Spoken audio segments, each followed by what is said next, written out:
Good morning, everyone. Good morning, Eastern Visayas. Welcome to day 4 of the Eastern Visayas Higher Education Institutions Flexible Learning Management System Consortium's webinar series on-air learning, rediscovering radio for flexible learning. My name is Joanne, and I will be your host for this morning. We acknowledge the virtual presence of the CHED Commissioner Aldrin A. Darilag, CHED Regional Director George M. Colorado, CESO 3, state universities and colleges presidents, private higher institutions and colleges presidents, the key officials and faculty of the member SUCs, teachers from the Department of Education in the Eastern Visayas, Tacloban City, Catbalogan City, and Samar divisions, students from Samar State University, And of course, this webinar series would not have been more interesting without the expertise of our resource speakers from UP Los Baños, who will be our evaluators for today. Sir Chico, Sir Ordan, Sir Galang, and Sir Roble. Thank you so much, sir. And we would like to ask if they are already on board. Say your greetings, sir. Please open your cameras. Hi, good morning. Hi. Hello po. Hello, Good good morning, morning. everybody. Good morning, Joanne. It feels like I'm in Eastern Visayas. Good morning. Okay. So we will be showcasing today what has transpired yesterday with the workshop, okay, on the webinar series. And of course, yes, we are still streaming live from Summer State University, Catbalogan City via Facebook and YouTube. And that's why we could reach region-wide. Thank you so much for joining us in this webinar series. Thank you. So today, as the last day of our webinar series, we will witness one of the highlights of this virtual event dubbed as Online Roadshow of On-Air Learning. Region 1. Oh, yes. Thank you so much for that. So we have participants from Region 1. Hello po. Magandang umaga po sa inyong lahat. This time, it will be the showcase of outputs of the entire webinar, translating learning packets to radio scripts. This is very interesting, especially to the teachers in the Department of Education. To start with, may I call on the faculty from the College of Arts and Sciences of Summer State University to give the synthesis of the second and third day of this webinar series. Ladies and gentlemen, Dr. Natalie and Alaga Acosta. A round of applause.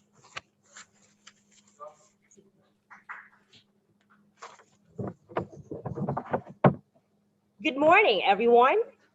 To start, I would like to commend our resource speaker for session 4, Assistant Professor Mark Lester Chico from University of the Philippines, Los Baños, who discussed enthusiastically about broadcast speech and performance. And session 5 resource speakers, we have two. We have Mr. Ryan J. Galang and Mr. Joseph Roble, both from University of the Philippines, Los Baños, who also discuss well about radio production in the pipeline. Day 3 was a very busy day among SUCs and other schools participants for the preparation for the online roadshow of on-air learning, which we will be having today. Before this pandemic, we see radio as a simple media that we used to listen to our favorite AM and FM stations. Am I right? But now it's different. Radio stands for R, room for learning. A, accessible. D, dynamic.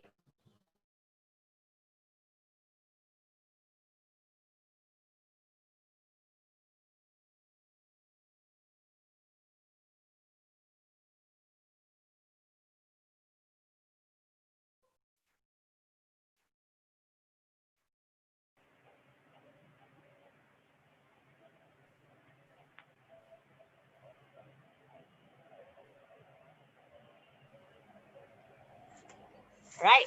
So again, as what I have mentioned a while ago, based from the learning that we had during the day 1 and day 2 webinar series. So our resource speakers discuss a lot of things about the use of radio in instruction. So again, radio R stands for room for learning because radio brings the world into the classroom by means of different formats like description, narration, dramatization, storytelling, featurization, along with on-the-spot recorded materials, accompanied with the original voice and natural sounds.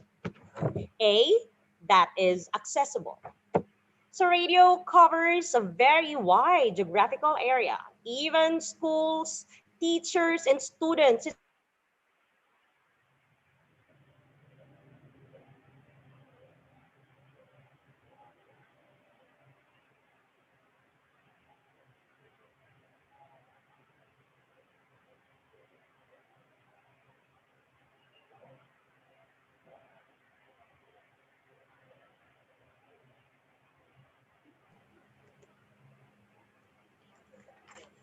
all right. So again, radio is very accessible. Yes. And so let's continue. I'm done with R, I'm done with A, and let's go to letter D. D stands for dynamic. So radio brings the people dead or alive to the classroom who have contributions to the society. Even normally, it is not possible on the part of the students to hear the voice of such people. In connection to this, it may be cited that the voice of a great scientist, inventor, and or outstanding writer, poet, musician, explorer can be heard over radio, giving direct experience to the students. That is why we were taught how to use different intonations on how are we going to modulate our voices. So that's part of our training. Now let's go to letter I. So I stand for ideal. Radio teaches all subjects, particularly language and music. Almost every subject can be taught through radio, and nowadays, radio is seen to be one of the ideal tools in delivering instruction to our students. Optimism for letter O. Students, their parents, and teachers in our country are feeling the extraordinary ripple effect as schools are now having problems. Some are shutting down, and quarantine methods are being ordered to cope with a global pandemic. However, we need to be optimistic in giving continuous education to our students. The best lesson that we can give to the students and teachers as well is to be optimistic. As what our university president would always remind to the SSU community, our dear university president, Dr. Marilyn D. Cardoso, we need to be positive. Because we heal as one and we learn as one. Let us all be positive, but not in the virus. Positive mindset is all we need because our job is to help everyone in providing quality education for all, even in these exceptional times. Optimism is the key. This has been your synthesis presenter, Natalie Ann Alaga Acosta from Summer State University. Thank you and keep safe, everyone.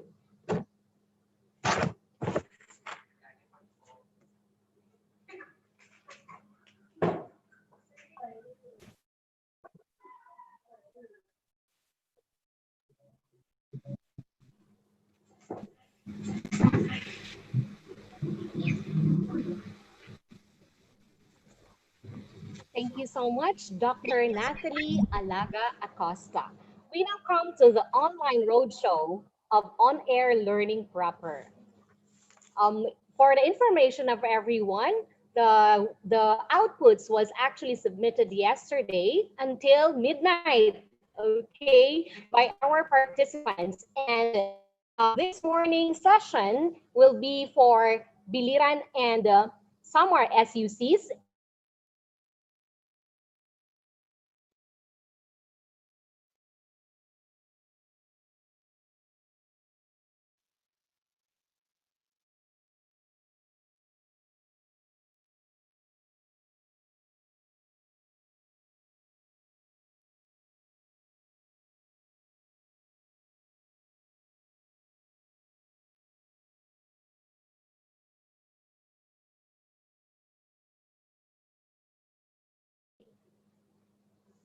Okay, hello again. So because of our internet connection, that's why somehow medyo nawawala at babalik muli. Hindi namin kayo iiwan sa ere.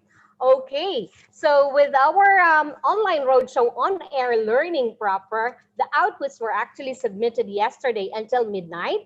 And today, for session for the morning session, this will be for the summer state universities and colleges from Biliran and Samar, and will be also Tacloban City Department of Education Division will be joining this morning. So we will be playing their recorded outputs, which will be evaluated by our evaluators. Starting off with, we have from, I'll just give you first the sequence. We'll have first Northwest Samar State University by Mr. Jeffrey Niedo. We have from University of Eastern Philippines by Miss Liana Melissa de la Rosa. We have from Biliran Province State University by Mr. Lorenzo Romero de la Cruz. We have from Samar State University by Mr. Daryl Casiano. And we also have from the Department of Education, Tacloban City Division. So again, that is the sequence for the morning session. And would like to, are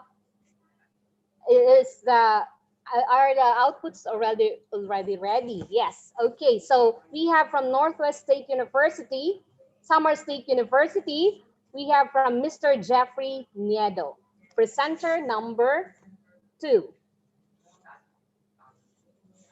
Since presenter number 1 has not submitted yet their output. So for our evaluators, they already have the script, yes, I believe, from presenter number 2, and that is NWSSU by Mr. Jeffrey Niedo.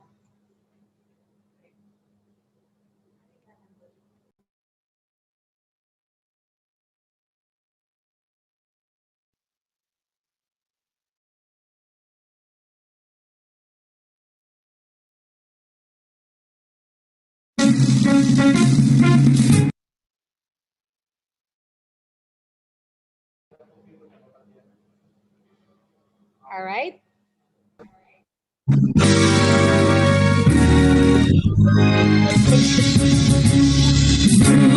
Forward, onward, forward, chance. Walk straight, from we hold amaze, shout we pride, cross the battle of the land, bring the power of the NWSSU pride. Good morning, Eastern Visayas, and welcome to our program, Norwesto On Air Learning. And this is Florlaine Alaw, your host for today. During this time of pandemic, the world has been greatly affected by COVID-19, and one of it is the education sector.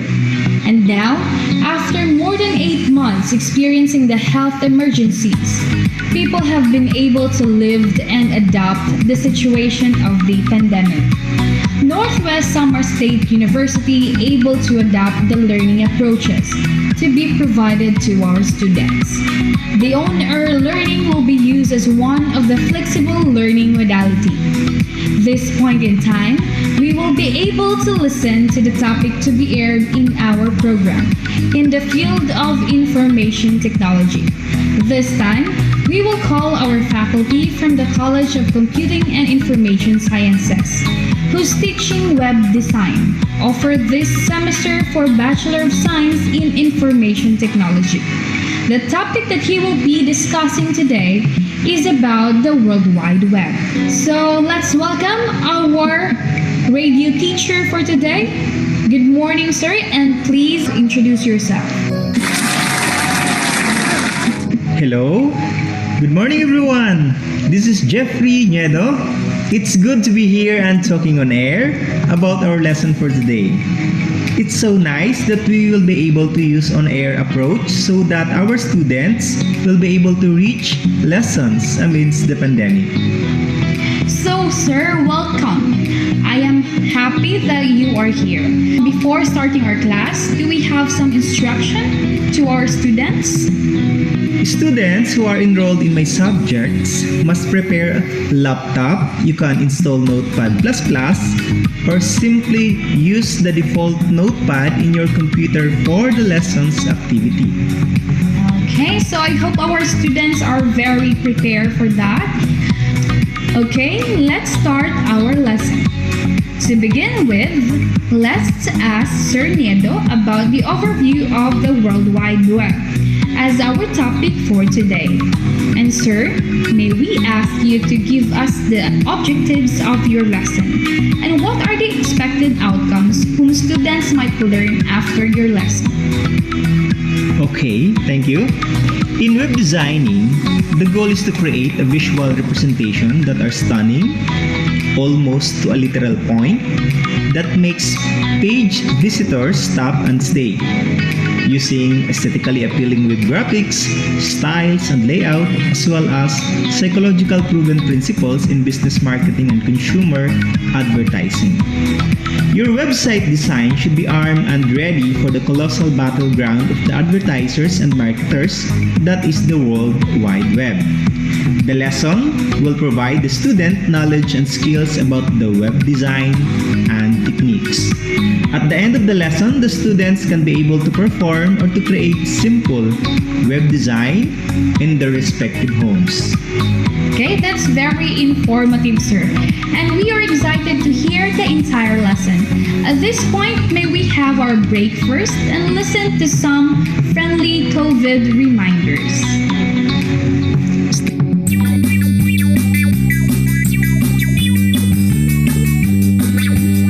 Panatilihing malinis ang ating katawan. Resistensya natin ay dapat palakasin. And welcome back to our program, Norwesto On Air Learning. Again, let's proceed to our lesson about the web design from our radio teacher, Sir Jeffrey Nido. So, sir, going back to our lesson, what is web design and how to do the web design? Can you elaborate it? Okay, thank you. Web design is the process of creating websites. It encompasses several different aspects, including web page layout, content production, and graphic design. While the terms web design and web development are often used interchangeably, web design is technically a subset of the broader category of web development. Websites are created using a markup language called HTML. Web design builds web pages using HTML tags that define the content and metadata of each page. The layout and appearance of the elements within a web page are typically defined using CSS or cascading style sheets. There are varieties or ways on how you can create your website depending on the use and techniques. So when we say techniques, skills in web designs comes in. Okay, sir, can you give example? Okay, the first example that I can give you is the content management system. The content management system, or the CMS, grants non-technical users the ability of managing document and output for multiple author participation. Content management system is more on drag and drop. It does not require a web designer a high-level knowledge on how to script, because in CMS, all you need to provide are the content of your web pages. Next is the responsive design. Responsive web design is one of the leading web design trends of today. It allows user to view and navigate your website with ease in whatever device, platform, or browser. A site that uses responsive design has the elements such as CSS3 media queries, fluid grids, and flexible images, and it is not as complicated as it sounds. The next one is e-commerce website. E-commerce or electronic commerce is becoming the prevalent buy and sell format not only in developing country but almost all around the world. It is the main channel of conducting commercial business for startups and even conglomerates. E-commerce are 24-hour global shops where clients can find what they need anytime they need it. It's perennial, easy, accessible, and safe and secure. Can you give more example about the e-commerce website, sir? Example of these are Lazada and Shopee. Okay, so the next one that I will be discussing is the virtual tour. The virtual tours are ideal for business whose customers need to see and experience the features of a place. Even more so, virtual tours can be integrated with virtual reality functions and renders for a more immersive experience. Example for these are school virtual tour site like the Silliman University. The next one is the Flash website development. The Flash website development is made of Adobe Flash.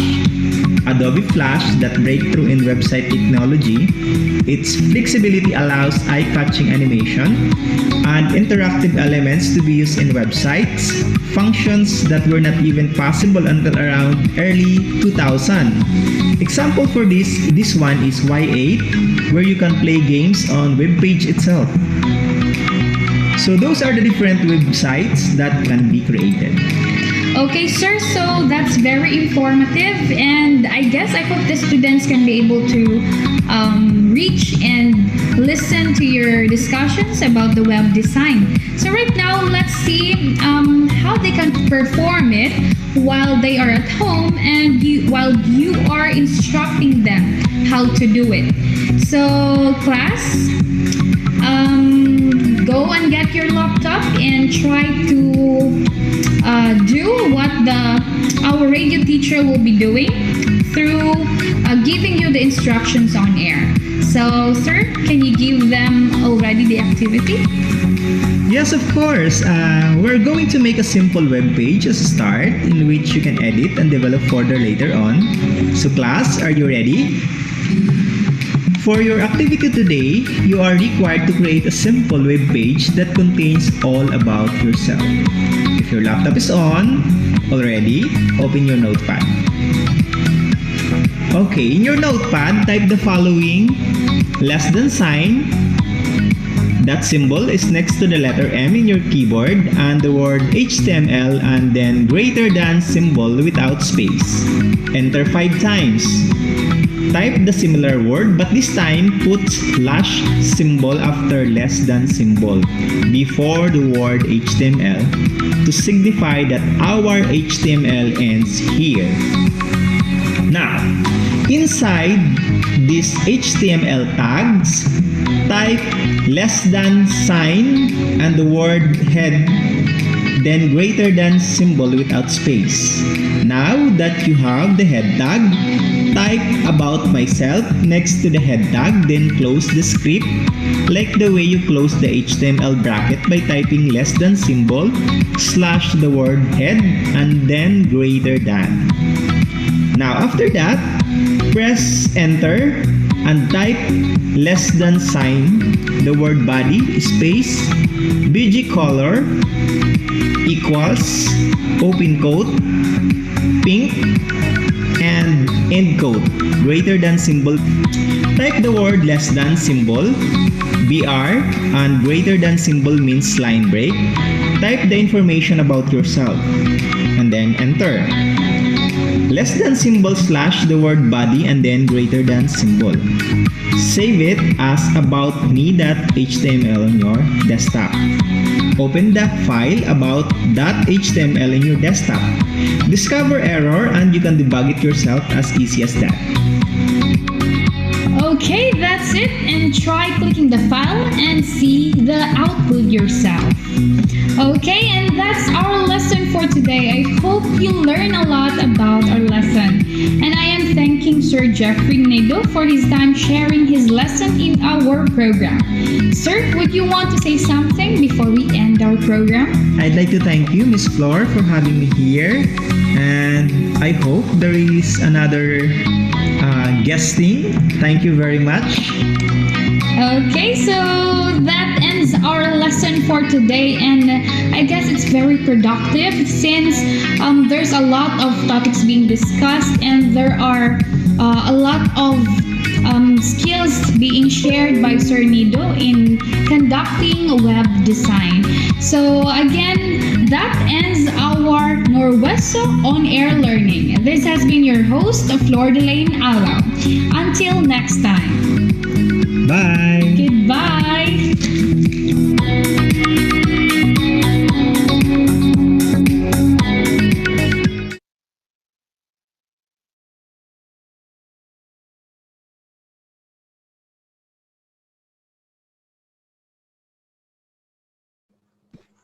Okay, thank you so much. That was NWSSU by Mr. Jeffrey Niedo. By the way, their academic expertise is on information technology.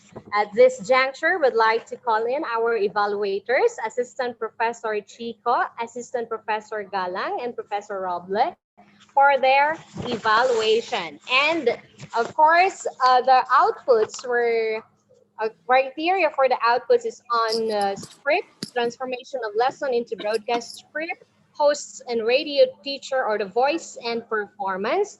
In technicals, this is the music, sound effects, and editing.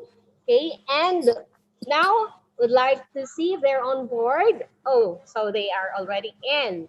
So hi, Sir Chico, hi, Sir Roble, and hi, Sir Galang. So we'll start off with Sir Chico. Hello, good morning, everybody. Is Jeffrey here? Flor, are they Yes, here? would like to ask Sir Jeffrey Pala from NWSSU Hi, or any Jeffrey. representative from NWSSU to answer or to hear the feedback from our evaluators. Jeffrey, can you go on mic? I have a question. How do you feel about your output for today? Anyone from NWSSU?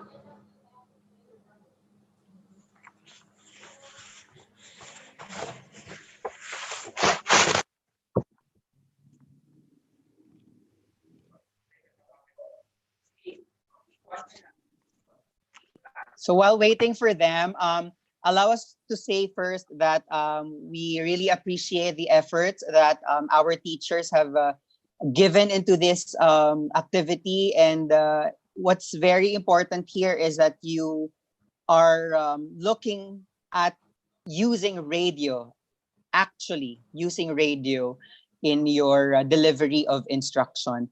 Arian said that we should be kind and we should be a little considerate. Yes, that's given, but I think we would learn more if we are straight to the point and that we would really tell you what you need to improve, especially thinking that you are supposed to be using this no for your instruction. So I hope I could see Jeffrey para naman maramdaman niya yung gusto naming sabihin sa kanya. So I think for me no I will use the HST way of evaluating. That's the HIMAS sabay tadyak. So HIMAS would be the positive. Shad was my student, so he would know how we do this. No, so HIMAS would be the good things that we found in your presentation, in your script, in your technical, in your delivery, etc. And then the tadyak would be the things that you need to improve. All right. Do you have HIMAS, RJ and Joseph? I wanted this to be very interactive. Baka kasi merong gustong sabihin yung mga audience natin na nakinig. So that we also know if they actually learned from us from the past 2 days. Meron po bang gustong magbigay ng comment? At least one, give us one person. Kahit sa chat box if you're a little shy. Do we have comments from Facebook and YouTube? Or Part of the anyone script, from yes, Zoom? Francisco. What about the part of the script? Less repetitions, all right. Sabi ni Ronely. Line numbers, all right. So allow me to start with that. Alam mo, nalulungkot ako, Jeffrey, kasi parang feeling ko wala akong naituro tungkol dun sa format man lang nung script, no? I don't know what happened, but yeah, it's very important that we follow that format so that we know how exactly to go through the script. I'd like to go to that part which I thought I would allow RJ and Chad to discuss regarding their comments dun sa tinuro nila. To me, about the delivery, no, I think there is a need to improve the delivery because it seems to me that the two of them are just talking. It was like a recorded chika session. So as an audience, I wanted to feel that I'm there. I wanted to feel that they're actually talking to me as their student. It was, yeah, Daday was correct. It was like an interview session, no, parang feeling ko Boy Abunda or Chris Aquino type of thing. It could work. It could really work, but you have to make sure that you design the approach appropriately. Also, our participants are correct in saying that the music is too loud, but yeah, I would allow RJ to talk about that. Um, so in the script, no, it seems to me that it was only a module copied from another word file, saved, and then they read it and recorded it. I thought there was no real effort in writing a radio script. Um, in making sure that the principles were applied. If you need a sample script, I think I gave links to the drive which contain that, so you can be guided. So yeah, hanggang dun muna ako. But I'm happy that you had the the confidence to show that you can do something with it, no? So I know mahirap kasi kung IT baka ang focus nyo talaga online learning or the use of other technologies, no, than radio and TV. Yun lang sa akin. Gaano pala katagal in-edit ito? Kasi time is always a constraint. Yes, sorry, Robin. Siguro there's this feeling that it was a bit rushed. Para sa akin, the way I'm hearing it, there's that feeling that it was a bit rushed. The music and the audio and the talking parts weren't layered together properly. The audio wasn't balanced properly. Sound effects weren't used at all. Yung sinasabi natin na queuing, you cue it in, cue it out for the Pavlovian effect. It wasn't there.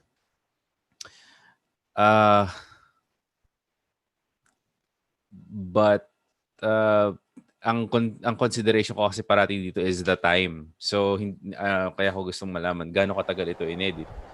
Kasi syempre, the shorter the period that you have to edit something, the more mistakes you'll probably make.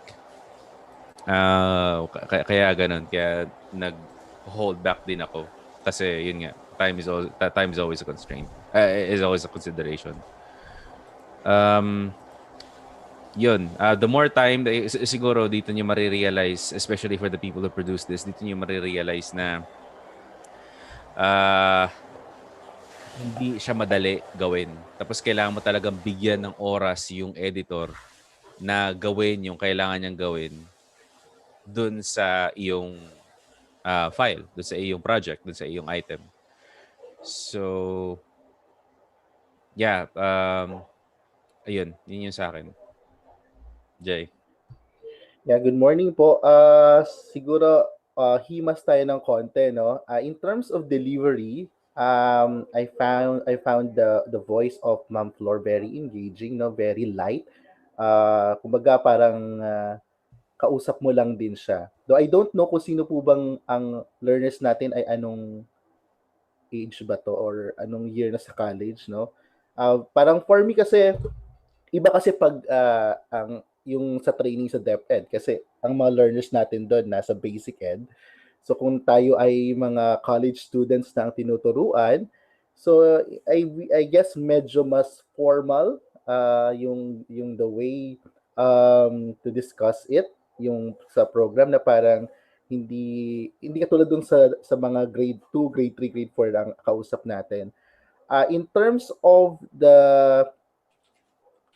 clear naman yung voice po ng ating mga talents. Sa technical side, ang naging concern ko lang po is nabanggit na po ng ilan nating participants, even Sir Chico and Chad, na yung bed music po natin ay actually sumasapaw, no? Doon sa vocals, doon sa recording, na mas nagiging focus ko na tuloy yung tunog.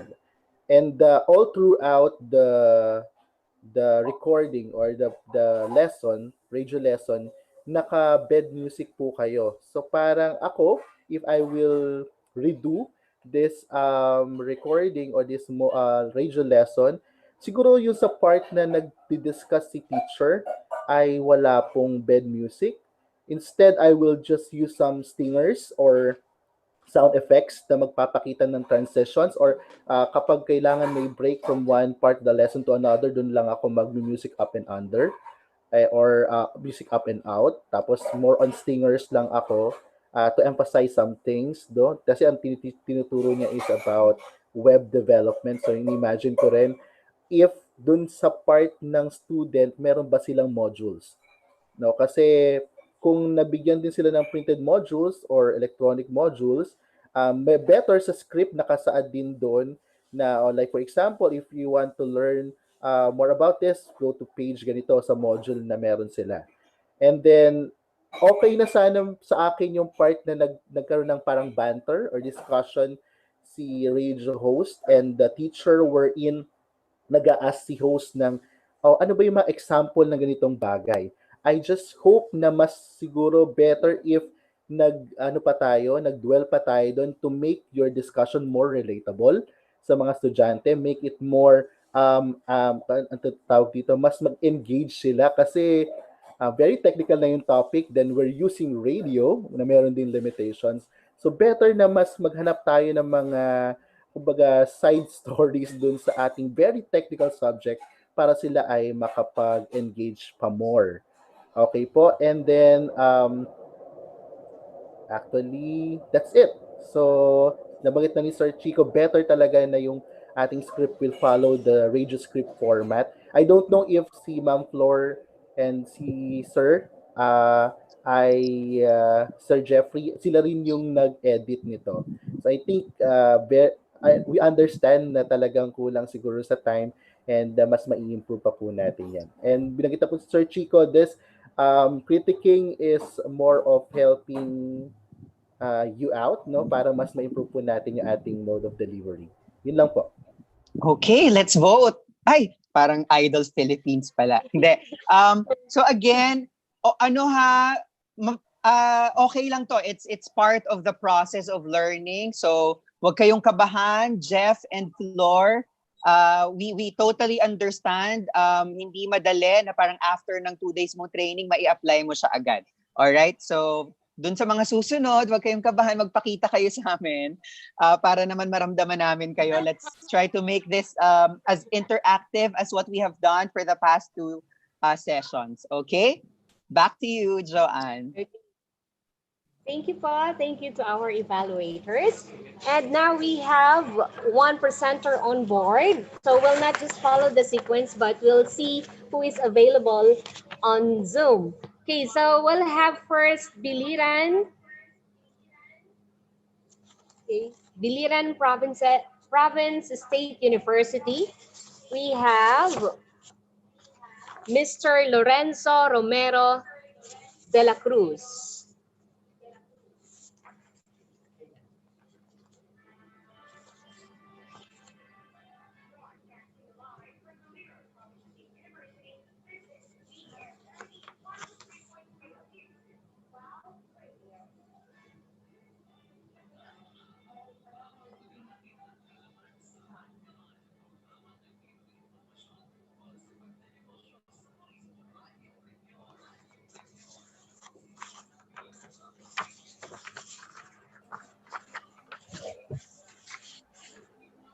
May problem po ata sa audio, hindi po namin marinig. Okay,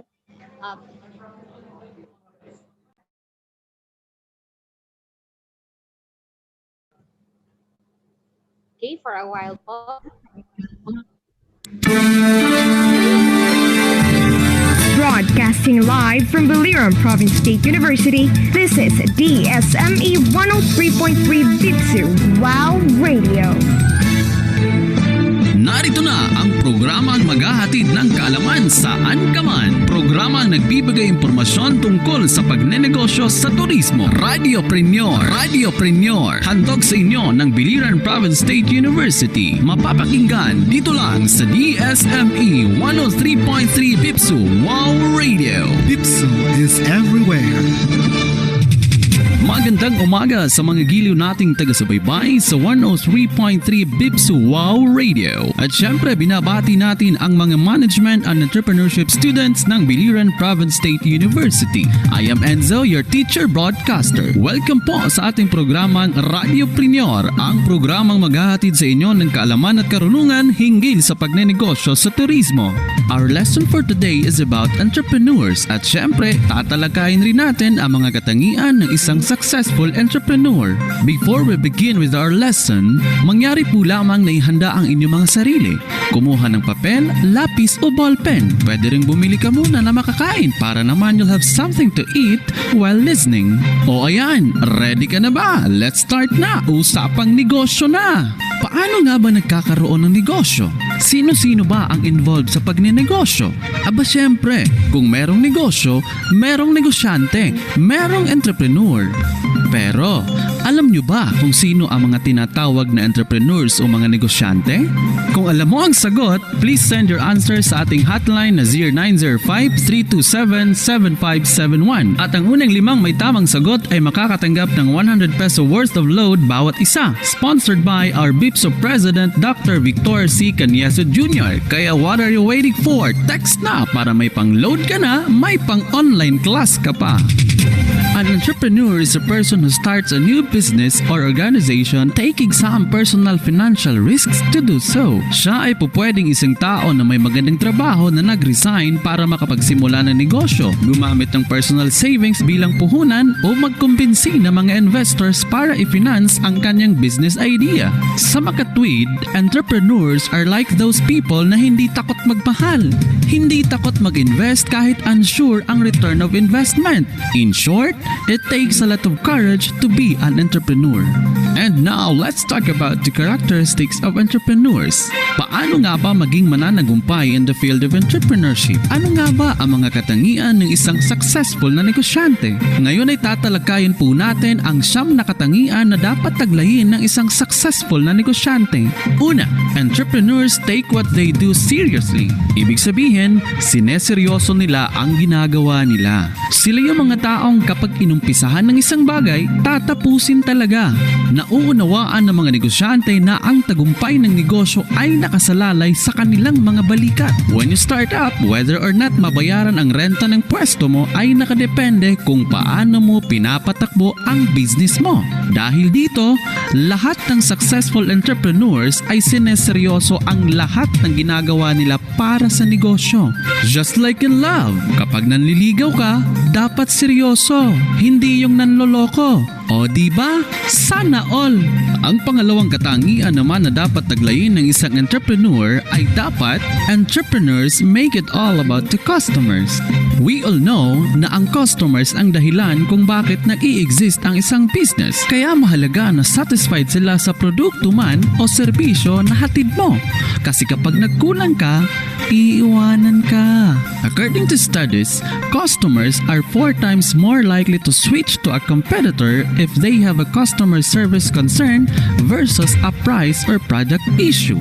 Again, mahalaga na naka-customer focus ka para masatisfy mo sila and in return, mamahalin ka nila at di ka ipagpapalit sa negosyong karibal mo. They make the big decisions carefully. Ito naman ang pangatlong katangian ng isang successful entrepreneur. According to Newton, for every action, there is an equal and opposite reaction. Every decision has consequences, whether good or bad.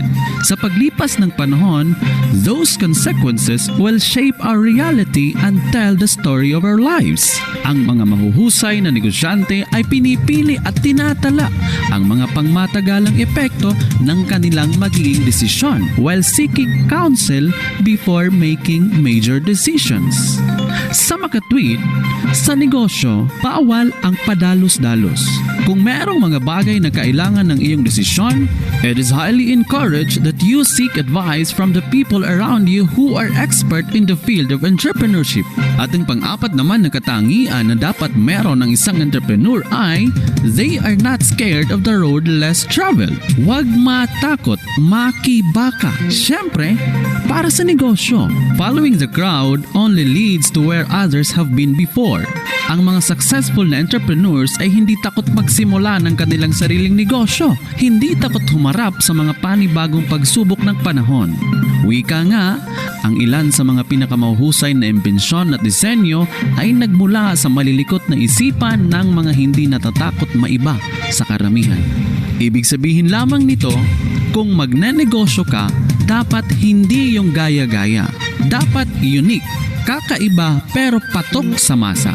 Successful entrepreneurs harness technology. This is the fifth characteristic that an entrepreneur should possess. Alam niyo po, lahat ay nagbabago at sa negosyo, napakabilis ng pagbabago.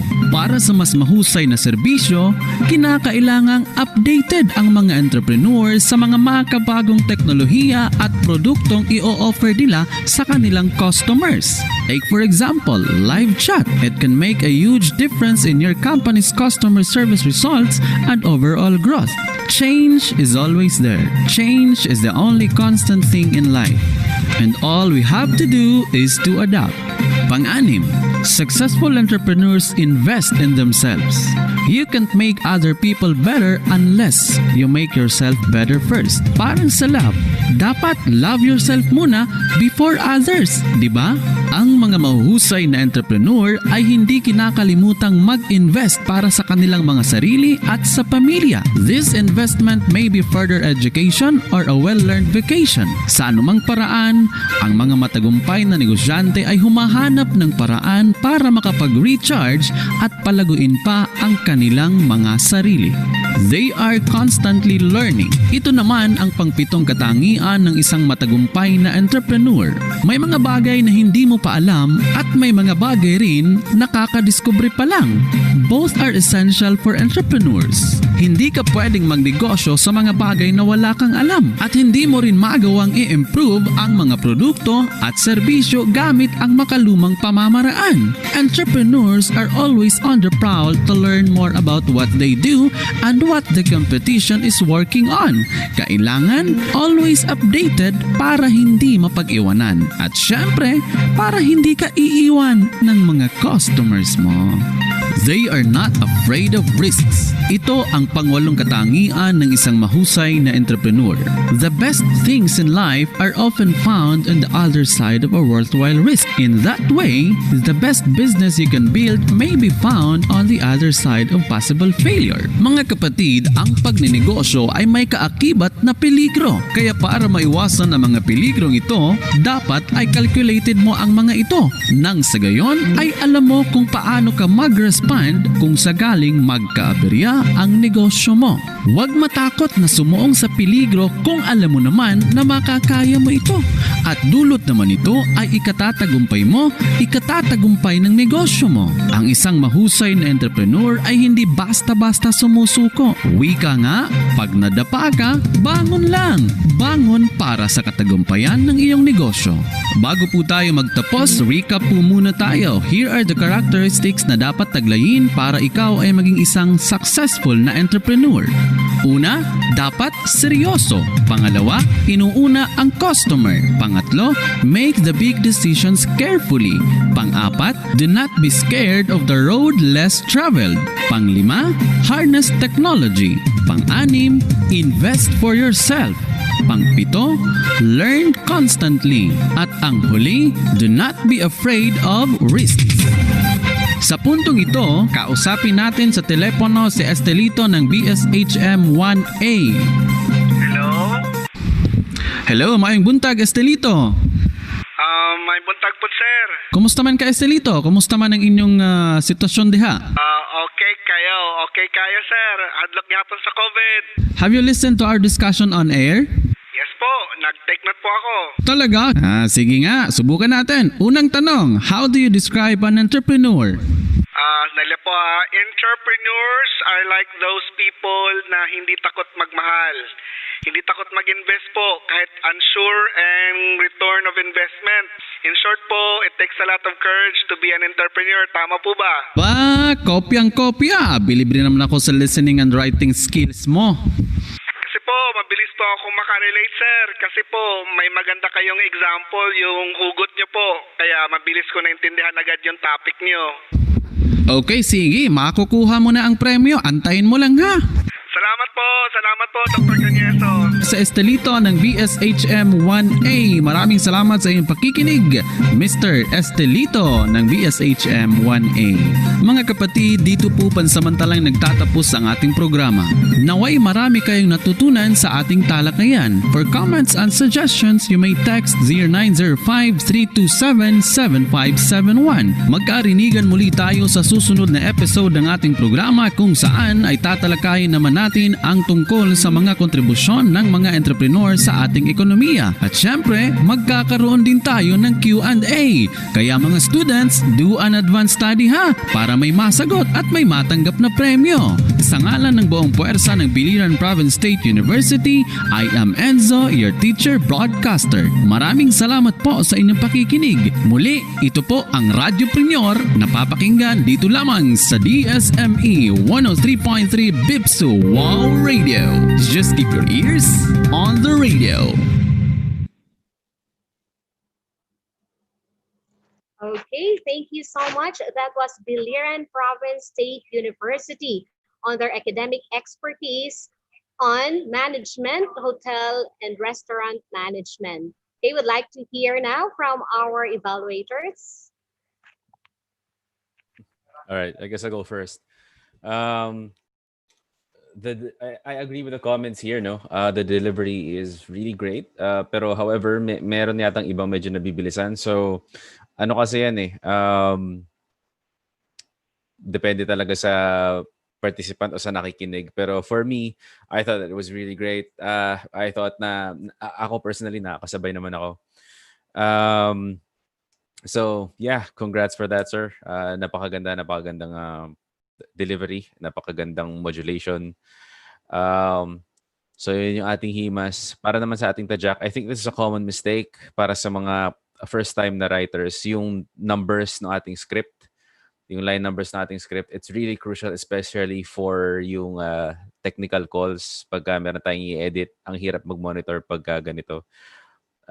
Na wala tayong line numbers. Also, for your benefit din, since kayo yung nagbasa, sir, maganda rin kung double-spaced yung lines ng ating script. For your benefit po yun. Kasi,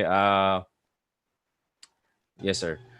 For your benefit po yun. Kasi habang nagbabasa po kayo, makikita niyo yung mas madali niyo ma-differentiate yung pagitan ng mga linya. Ano pa ba?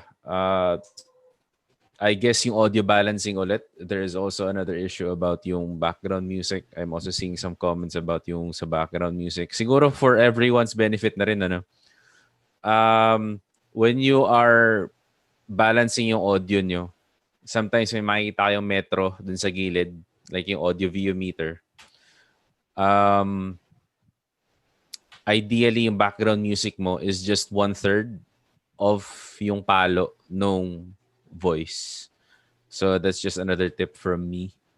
Other than that, overall, it was great. Jay? Okay, thanks, Chad. Nabanggit ka ni Chad, no, overall, maganda yung delivery. Even the script ay nag-follow ng format. Kaya lang naging, ano na siya, is ripped. Nawala na si C, script for radio. No? Very engaging nga po yung ating radio lesson ngayon.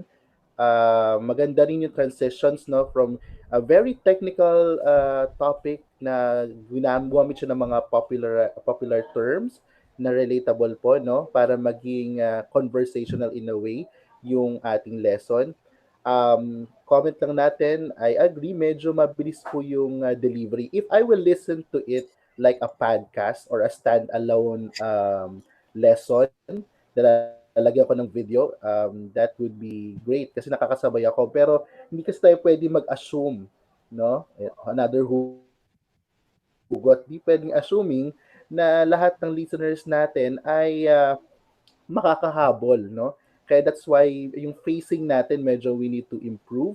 No, hindi siya parang typical na radio or disc jockey yung naririnig natin, but a radio teacher, no?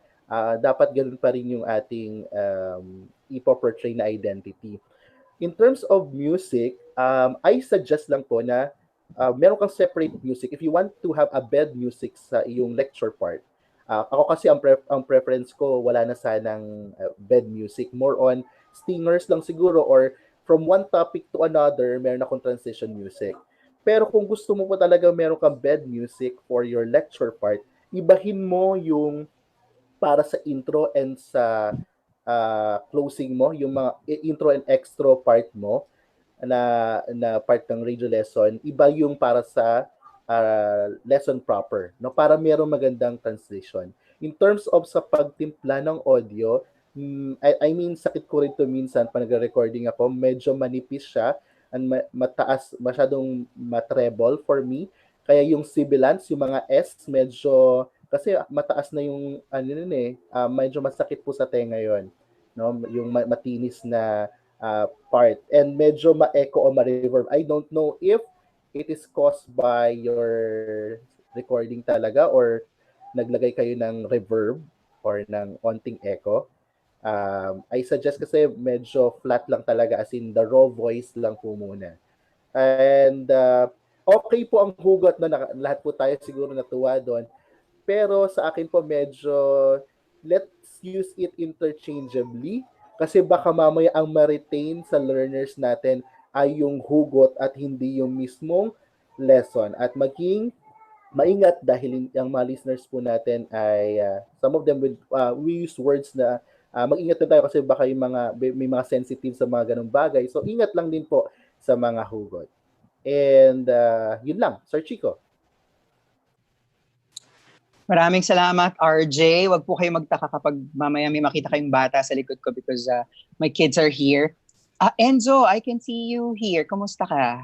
How do you feel about your performance? Hi po, good morning po. Actually, kahapon pa ako kinakabahan pa rin. No, you were very good. Kasi di ka matapos mag-comment. I understand you are already, you're a broadcaster, aren't you? Broadcaster ka, Enzo? Yes po. Yes, okay. Kitang-kita From naman radyo natin po. Correct. Kitang-kita ko yun. Yes po. At rinig na rinig ko yun. And I admire your skill, no? Sa boses pa lang, parang ang galing-galing na. Talagang para akong nakikinig ng radyo talaga, hindi ba?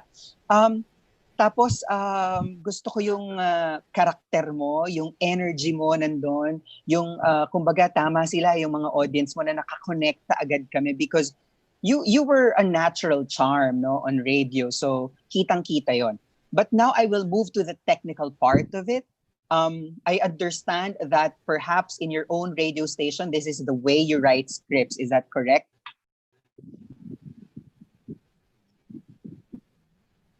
Enzo? Actually, yung ginagawa ko po sa station is yung mga ano lang po. Yung ginagawa ko sa station, ads lang, and then yung program. Yeah. Gumawa ng mga ganito. Correct. Okay. No, because, you know, in DZMM, RJ, you can attest to it. No, ganyan sila magsulat ng script because it is basically for the news anchor to read, correct?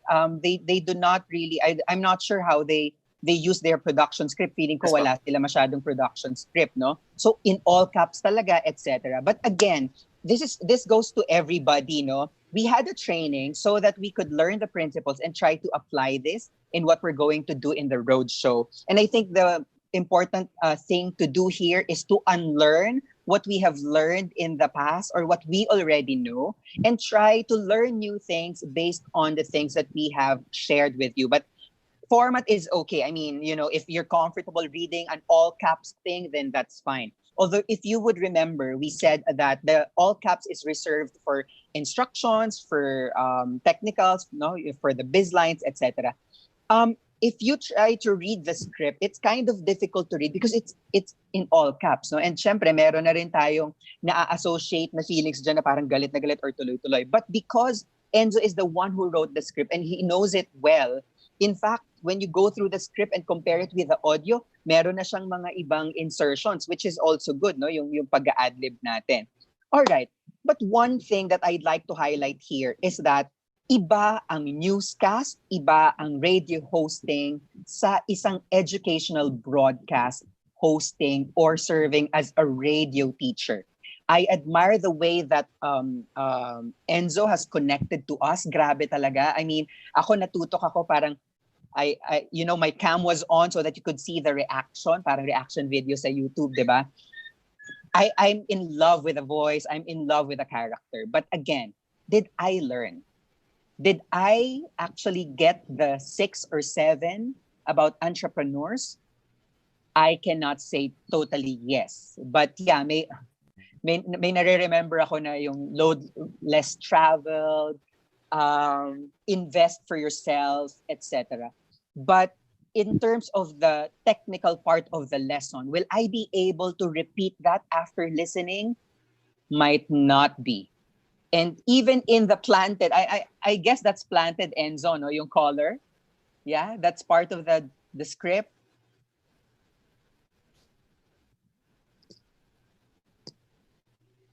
Enzo? Pagalawin mo ang baso, Yes po. Enzo. Yes, all right. Okay. Sige. So, yeah, okay lang naman yon. It's good that Yes po, bali nag-ano po kami, kunyari tawag tapos transcribe ko na lang. That's very good, That's very good. You can also do that, no, in your lessons. But of course, sabi nga ni RJ kanina, we might be focusing on the wrong things. Remember, in educational broadcast, nagtuturo pa rin tayo. So, we want them to learn the concepts. So, buti na lang what you did was sinamarize mo yung mga concepts sa dulo. But really, ang natatandaan marahil ng marami sa ating mga audience is the hugots, no? Because dun mo siya kinonect. But again, kung magdi-discuss tayo, for example, this is a list of like 6 or 7, ano nga ba ulit siya, ng isang entrepreneur, we can break this down into segments, into chunks. We use music transition to separate one concept to another. But again, the creativity is amazing. Gusto ko yung part na kinonekta mo ito sa isang popular concept like the hugots. Pwede yon. It's just that we should not forget that the concepts should be highlighted more than the hugot. All right? It should be clearly explained. Also, dahil 6 siya or 7 siyang concept, in the middle of it, you can review the first 3 before proceeding with number 4, 5, and 6. All right? So, yon. Tapos, yung sinabi rin nila kanina, yung music, you have to tone it down. If during the lesson, you can use less, if not super hinang bed, totally wala, and use stingers, yeah, that's good. So, yan, maganda kasi may pagsisimulan ka na because you are already a broadcaster. It's just that you have to shift to the educational way of doing it, no? So, yon. Tapos natutuwa ako, may Tugonon dito. Ang pamilya ko po ay Tugonon. I'm Mark Lester Tugonon del Mundo Chico. I think we have families in Ormoc. So hello po sa mga Tugonon. So Enzo, congratulations. That was a good one. And bank on that skill kasi hindi lahat biniyaan ng ganyang boses at ganyang karakter. So there. Thank you po sa inyong lahat. Okay, thank you so much. Okay, so are we all good? For our academic expertise, actually this the topic of our presenter is actually assigned academic expertise to tackle on while they present their lessons on air.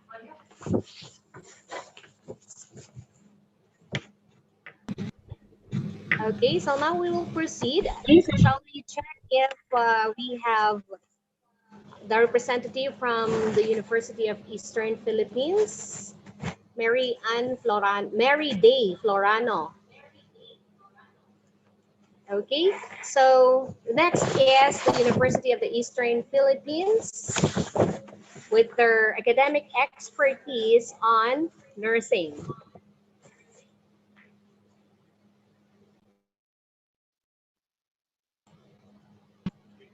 Again, here is the presentation of University of Eastern Philippines, content by Liana Nalisa de la Rosa, and we have representative on board, Mary Day Florano.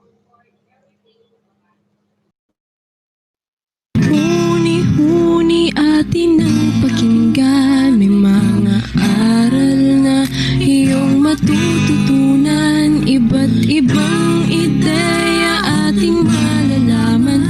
Kaya tumutok na kayo at abangan. Huni-huni atin ang pakinggan. May mga aral na iyong matututunan. Iba't ibang ideya ating malalaman. Kaya tumutok na kayo at abangan. Ang Huni 102.9. This is University of Eastern Philippines School on Air. Welcome to an edition of the University of Eastern Philippines School on Air. For this edition, I will be your host, KM Balanon Destura. So today, we will discuss a little something about fundamentals of nursing. Our guest is one of our esteemed faculty in the university, Dr. Salve S. Magtanao. Good morning, ma'am. Hello, KM.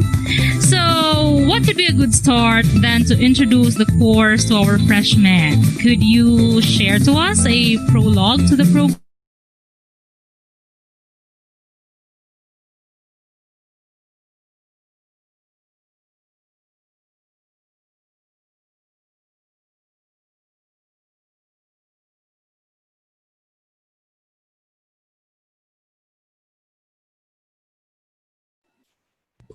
Nawala po yung audio.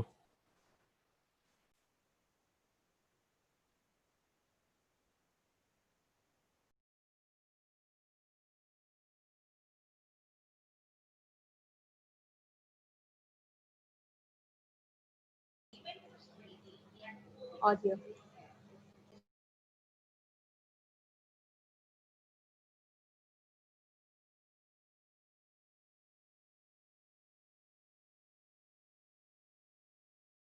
But clients will give you the opportunity to provide. Huni-huni atin ang pakinggan. May mga aral na iyong matututunan. Iba't ibang ideya ating malalaman. Kaya tumutok kayo at abangan. Huni-huni atin ang pakinggan. May mga aral na iyong matututunan. Iba't ibang ideya ating malalaman. Kaya tumutok na kayo at abangan. Ang Huni 102.9. This is University of Eastern Philippines School on Air. Welcome to an edition of the University of Eastern Philippines School on Air. For this edition, I will be your host, KM Balanon Destura. So today, we will discuss a little something about fundamentals of nursing. Our guest is one of our esteemed faculty in the university, Dr. Salve S. Magtanao. Good morning, ma'am. Hello, KM. So, what could be a good start then to introduce the course to our freshmen? Could you share to us a prologue to the program? Yes, since you have chosen one of life's most noble and rewarding careers, the next few months of your life will be challenging, exhilarating, even frustrating, yet full of experiences. As a nurse, you will become a professional caregiver. And as you begin your journey in this profession, you will be able to appreciate more the meaning of life. Your intimate contact with clients will give you the opportunity to provide physical and emotional support and also teach you ways to take an active role in maintaining health. Okay, so that seems like a big role for these young fellows, right? So let's get down to business. Shall we, Ma'am Ambi? Yes, please, KM. I believe today we will discuss one of the basic yet an important concept in the field, the concept of man, ang tao. So, ma'am, could you please tell us more about the concept? Yes, the concept of man gives us clue on how we are going to provide care that is individualized, holistic, and of quality. Sounds technical, right? Yeah. Maybe, but we will get to know more about this as we move along in the discussion. In the past, most individuals and societies viewed good health or wellness as the opposite or absence of disease. Meaning, wala pong ubo, walang sipon, at wala pong COVID. Ito ang healthy. So, healthy ka ba? However, health is a multidimensional concept and is viewed from a broader perspective. So, for us to understand this, we will present different models of health which will help you know the relationships among the concepts of health, wellness, and illness. Health and illness are defined according to individual perception. Health often includes conditions previously considered to be illness. It's a bit confusing, right? Kasi health was once considered as illness. For example, a person with epilepsy who has learned to control seizures with medications and who functions at home and work, or a person who fully recovered from a stroke with limited paralysis and living independently may no longer consider himself or herself ill. Ibig sabihin po nito na ang dating may sakit ay nagagampanan na ang kanyang trabaho at tungkulin nang hindi na nangangailangan ng tulong ng iba. Siya ay hindi na kinokonsiderang may sakit. Bagamat meron pa rin sakit pero nagagawa na niya ang bagay na normal niyang ginagawa. Siya ay maaari ng tawagin na healthy. Okay, so that means dito na po papasok ang papel ng isang nurse. Yes, KM. A nurse needs to consider the total person and the environment in which the person lives dahil hindi pare-pareho ang pangangailangan ng pasyente. That's why there's a need to individualize nursing care. Maari pa nating dagdagan o mas pag-ibayuhin ang pag-aalaga sa isang pasyente. Depende ito sa kanyang pangangailangan. Okay. So, ma'am, could you please walk us through these models na na-mention natin a while ago? Yes. So, now we will try to discover different models of health and illness. For this particular lesson, we will present 3 different health models.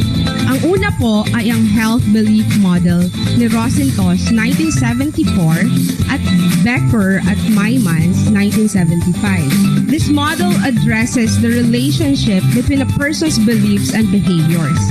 Since we consider individual differences, here we also acknowledge the different beliefs and behaviors of our patients. The health belief model will help you understand factors influencing patients' perceptions, beliefs, and behavior to plan care that will most effectively help patients maintain or restore health and prevent illness.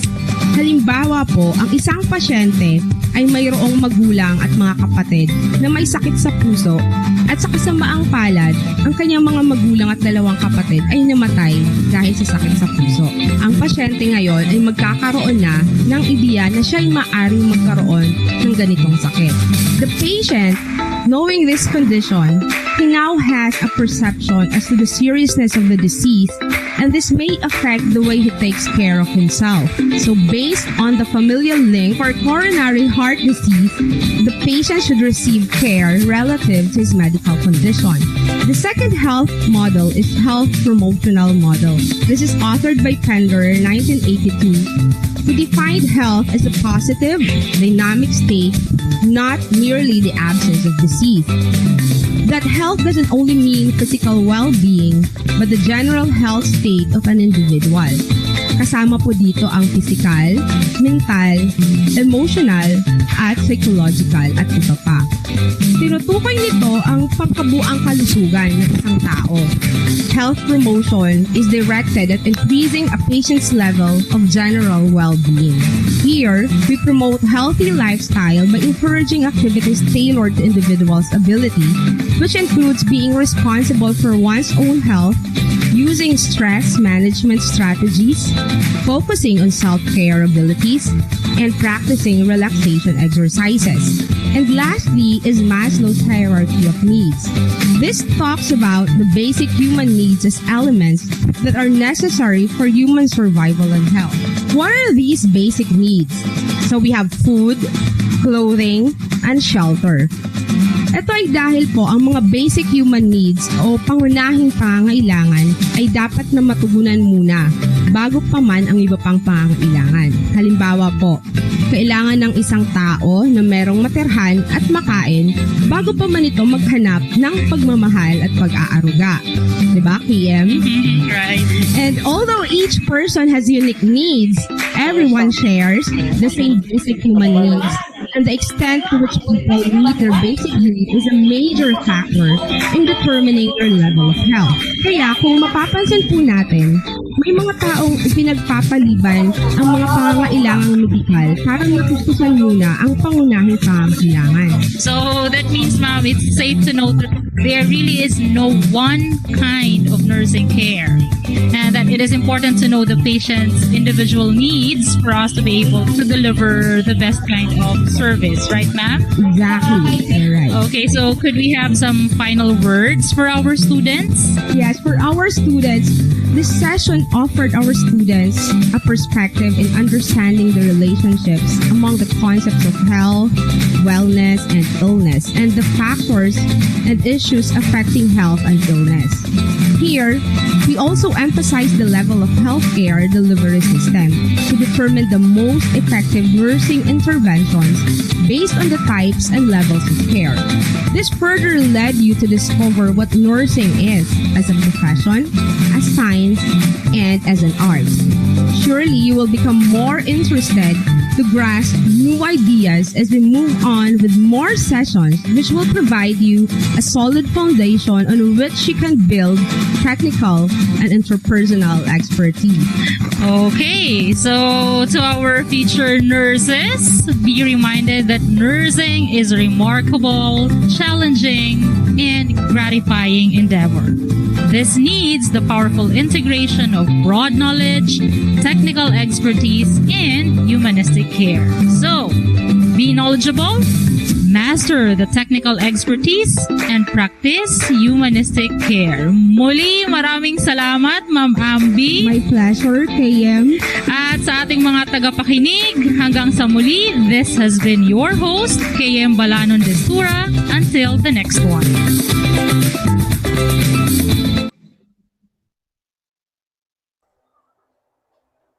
Okay.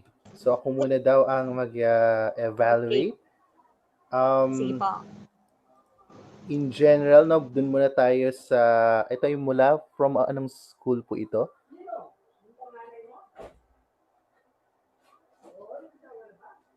Ayan. Okay po. So siguro ma'am, ito po yung ilang mga remarks ko lang. No? The good thing is that they follow the radio script format. Maganda po yun na gawin natin kasi nga nabanggit na ni Sir Chico and ni Chad a while ago that maganda yan during sa editing pati sa mismong pagre-recording na ating radio lessons. Maganda rin na yung mga termino na binabanggit ng ating radio teacher ay naging very relatable o medyo, on my term medyo pinababaw natin para across doon sa ating mga listeners ay maintindihan po yung pagsasaling niya sa Pilipino. Sa mga remarks ko lang po, in terms of the technical, same po ng concern natin nung unang, yung sa dalawang nauna po na radio lessons, malakas po yung inyo pong bed music or background music. Yun kaya po siya tinawag na bed music or background music kasi hindi dapat niya ma-overwhelm yung vocals. Make sure kapag nag-recording kayo ay pakinggan nyo ulit. Kapag mas naririnig nyo na po yung yung music ninyo, ay i-edit nyo po ulit kasi sayang po yung content kapag na-overwhelm lang ng ating, kaya nga sabi ko dun sa lesson natin kahapon, no, we should choose our music and sound effects wisely, pati dun sa pag-integrate nan sa atin po mga script. Now, medyo may confusion po on my part if this script is intended as a school on the air lesson or an expert interview. Na-feel ko po kasi na parang it's a program, no, sa radio na nag-invite na expert to talk about nursing. So remember po, we're talking about radio lessons, no, radio broadcast material for instruction. Kaya hindi ko po, na-confuse lang po ako sa treatment kung ito po ay parang expert interview lang or talagang may radio teacher. It's also important to engage our listeners, especially our learners, no? Hindi ko narinig, siguro maganda during the discussion ay natatanong natin ang ating mga online, I mean, radio learners or listeners natin through the host or even through the teacher, no? Isali sila sa discussion kasi nagiging kayo lang po yung magkausap nan. And remember, we are actually para tayong sa isang klase, no, na normal na face-to-face class na we engage our students. Ngayon, nasa mediated lang tayo, we were using radio. So we will still adapt that kind of approach na kinakausap, tinatanong, kahit hindi po sila sumasagot, no? Literally, no? Pero dapat sila ay na-engage para elicit po ng participation. I also noticed na maganda siguro nga po tulad po ng last na narinig po natin, meron pong breaks, no, from one topic to another para makahinga po yung learners. Kasi nga po, radio tayo, of course, there's may advantages and disadvantages. Kapag sa radio kasi, kailangan medyo hinay-hinayin mo, no? And also, maglagay ka ng break para may time ka to recap. Siguro yun ang pwedeng gawin ng host na from bago siya mag-jump si teacher to another topic, pwedeng i-recap yung mga napag-usapan about dun sa topic 1 to topic 2 o point 1 to point 2. Also, we need to provide examples, no, na mas magiging relatable yung ating lesson. So yun lang po. Congratulations. Let's move on to Sir Chico. Let's move on to the next presenter. Charot. Hindi, very comprehensive na yung naging comments ni RJ, no. I think we have the same sentiments perhaps, but I'd like to ask a participant, can someone tell me what you learned from the radio lesson? Anybody? Yes. Flora Bell, ikaw ang una kong nakita. Can you go on mic, please? Ay, si Ma'am Flor. Ayan. Hi, Flora Bell. Good morning. Hello po. Good morning, sir. So, based po sa inyong napakinggan, ano po ang inyong natutunan tungkol sa nursing? Based on the discussion that we were given an input on what really is the impact that is people. So it gave us in of how useful it is.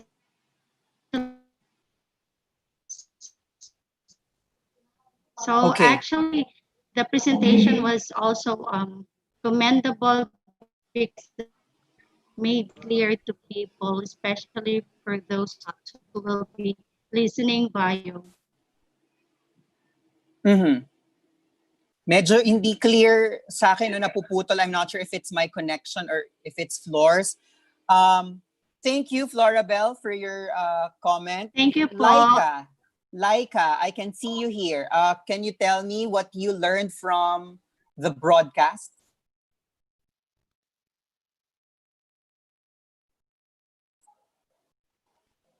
Laika is this Castro? Laika Castillote, PIT. Recitation po ito. Yes, Laika.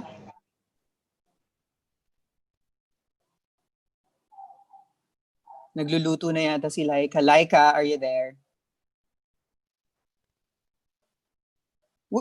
We're doing this so that we know also. Parang ano to pre-test to, guys, no? So again, we are doing an educational broadcast. So what the ultimate aim is for our students, for our listeners, to learn the concepts that we share through the air, no? So, tawag pa ako ng isa. Mukhang hindi ako pinansin ni Laika. Puntahan natin si Joshua. Joshua Edson. Randomly picked ng Tambiolo. Joshua Edson or Deez, are you there?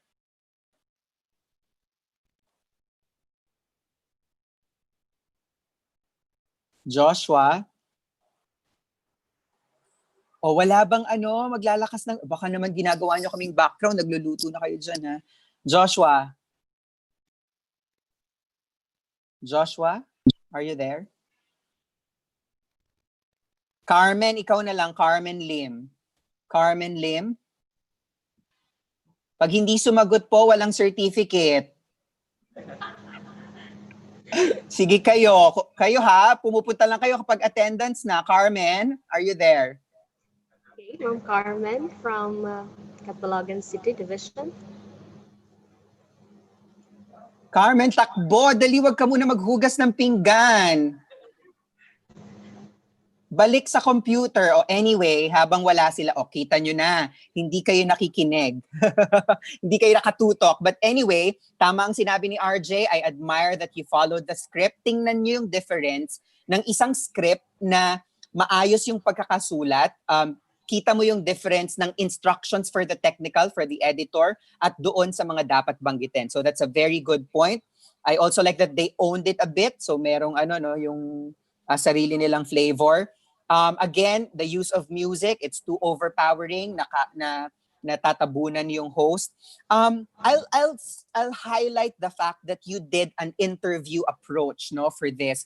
This can work. This can work if the host will assume the position of the students, that she would ask questions that the students would also ask. In this type of approach, ang gusto natin dito is that hindi siya talaga parang expert interview lang. Pero yung interviewee, which is the expert, should also be able to explain the concepts clearly. Tama, nakukuha ko, I like the use of Taglish, even yung kay Enzo kanina. Magandang ginamit yun kasi yun talaga naman yung paraan para mas maipaliwanag natin yung mga konsepto. It's just that there are certain points, concepts that you need to highlight by repeating it. So, you also divide the chunks of information that you write, So, ang gagawin ninyo ay hatiin ito sa pamamagitan ng music transitions, Remember, one concept, siguro one chunk of, one segment. Tapos, pwede mong hatiin ng music, magpahinga muna, hayaan niyo yung audience na, okay, yun pala yung nursing care. You know what I got from this, from the whole, 10 minutes, is that there is no individualized care, Yun yung pinaka nakuha ko. I'm not sure if it's the objective. So, maganda na maipaliwanag yung objective sa start para nag-guide yung listeners na, ito ang ating target. Dapat at the end of this broadcast, ma-explain ninyo yung nursing care or whatever, In the middle, I was really lost already because there was what? Can you show us yung chunk ng script na yon na tuloy-tuloy yung lesson? Yeah, about page 4 or something na puro si guest yung nagsasalita. Ayan.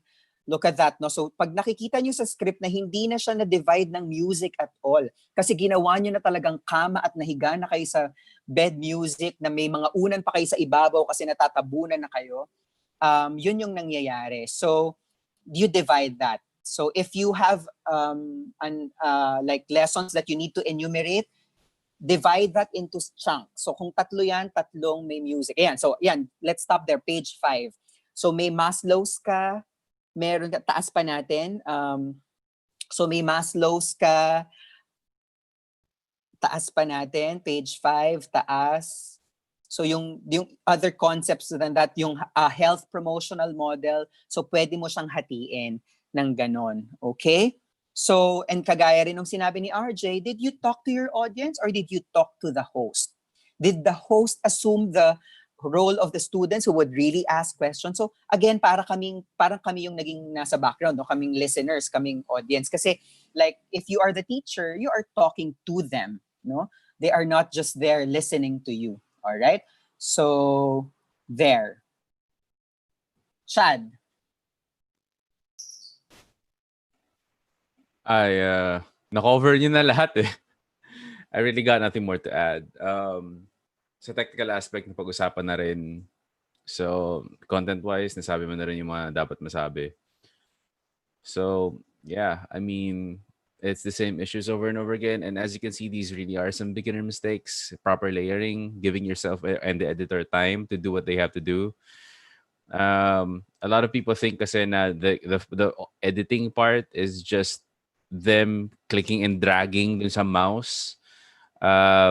Tapos wala na silang gagawin after nun. Editing itself is the art kasi it's you preparing what you have to put out there for your broadcast. So if you don't give them enough time to do what they have to do, you will really come out with a lot of problems. So yeah.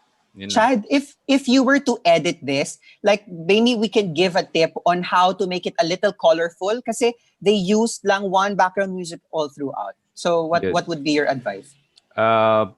Try to determine the different segments that you have in your program. Like meron kang like kami sa DSL, meron kaming 3 segments. Yung magandang kwento, masayang karanasan at makabuluhang usapan.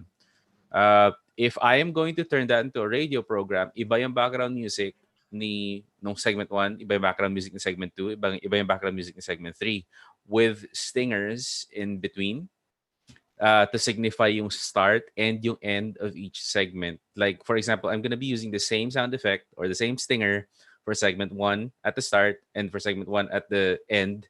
A short plug or at least siguro mga 5 seconds of music na mag-up, cross-fading into the music ng kasunod na segment, play ng isang stinger, signifying the start of the second segment, and then second segment ulit. Parang ganun. That's how I would do it. Wag din kayong matakot gumamit ng quiet parts, especially if you're starting to talk about important stuff. Tapos wag din kayo matakot na mag-cut lang bigla ng bed music kasi halimbawa, importante na yung part na sasabihin nung host or nung teacher.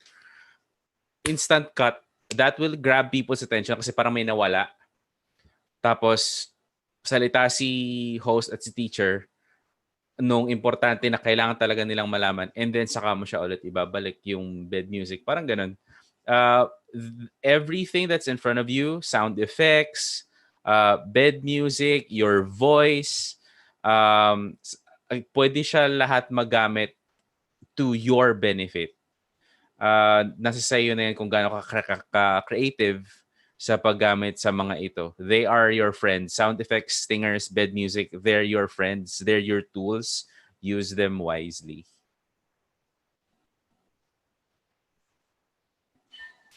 Quick lang, additional lang, no, in terms of writing in English, we have to make sure that we follow the simple syntax of subject-verb agreement.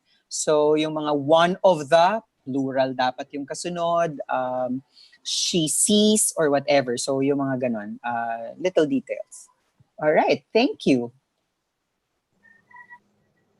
Okay, thank you so much. And for the next presenter, we have Samar State University by Daryl Cashano.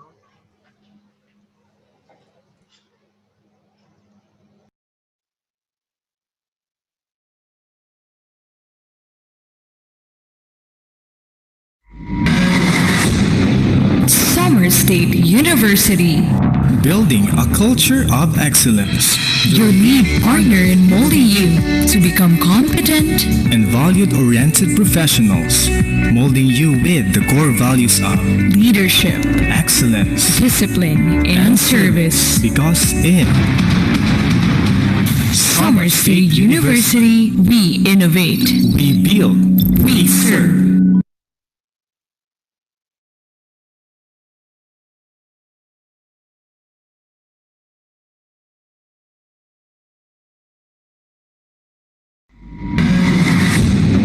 Samar State University. Building a culture of excellence. Your lead partner in molding you to become competent and valued-oriented professionals, molding you with the core values of leadership, excellence, discipline, and service. Because in Samar State University, we innovate, we build, we serve.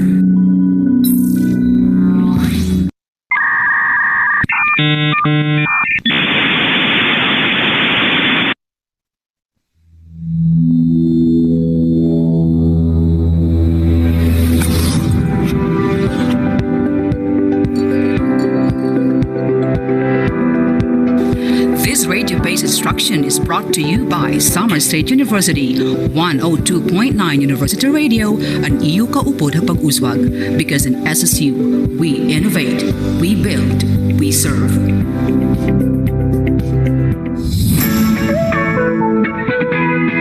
We still don't hear anything po. Good morning, learners! Kumusta kayo? I hope you're all doing well because today, we've got a lot of learning to do. Excited na ba kayo? I know you are! So, let's all enjoy our lesson for today. Ako si Sir Daryl, ang inyong magiging host ngayong araw para sa Fish Microbiology na asignatura. Kunin nyo na ang inyong mga notebook at ballpen for you to jot down ideas on microbiology. Pamilyar ba kayo sa microbiology? Oops! Huwag kayong matakot. I know that many of you are not so familiar with this. But don't worry. Nandito ako ngayon para ipaliwanag sa inyo kung ano ang lahat ng ito. So, let's start our discussion by defining the word microbiology. Ano nga ba ito? Microbiology is the study of life of microorganism. Ang ibig sabihin ng micro ay napakaliit, samantalang ang bio ay buhay. Ang microorganism ay karaniwang less than 1 millimeter in diameter, which requires the use of microscope to be seen clearly. Imagine kung gaano kaliit ang microorganism. Kailangan pa ng mikroskopyo para makita ito. Ang halimbawa ng microorganisms ay bacteria, virus, fungi, algae, protozoans, and parasites. Naintindihan nyo na ba ang ibig sabihin ng microbiology? Huwag niyong kalilimutan na ang microbiology ay ang pag-aaral sa buhay ng mga microorganisms tulad ng bacteria, virus, fungi, algae, protozoans, at parasites. Ngayon naman ay tumungo tayo sa 5 sangay ng microbiology base sa klase ng microorganism na pinag-aaralan. Handa na ba kayo? Sige, simulan na natin. Ang unang sangay ay tinatawag na virology. Ang virology is the study of viruses. Oo, viruses. Ano ang virus? It is an infectious agent that replicates only inside the living cell. Pamilyar ba kayo nito? Sigurado akong pamilyar kayo. Kasi sa panahon ngayon, palagi niyong naririnig ang COVID-19 o coronavirus disease. Tama. Pinag-aaralan ang viruses at ang pag-aaral nito ay tinatawag na virology. Maliwanag?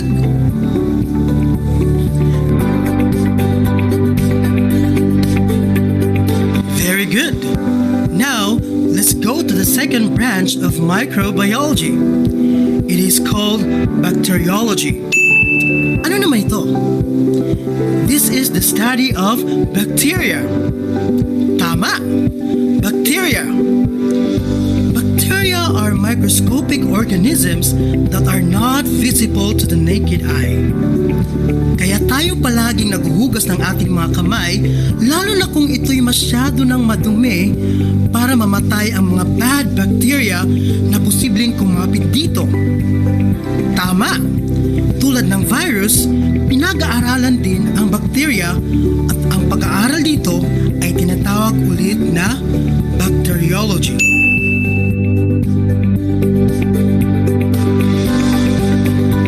Ang galing mga estudyante ko? Okay pa ba kayo? Alam kong malakas na yes ang answer ninyo. Sige, magpatuloy tayo sa ikatlong sangay ng microbiology.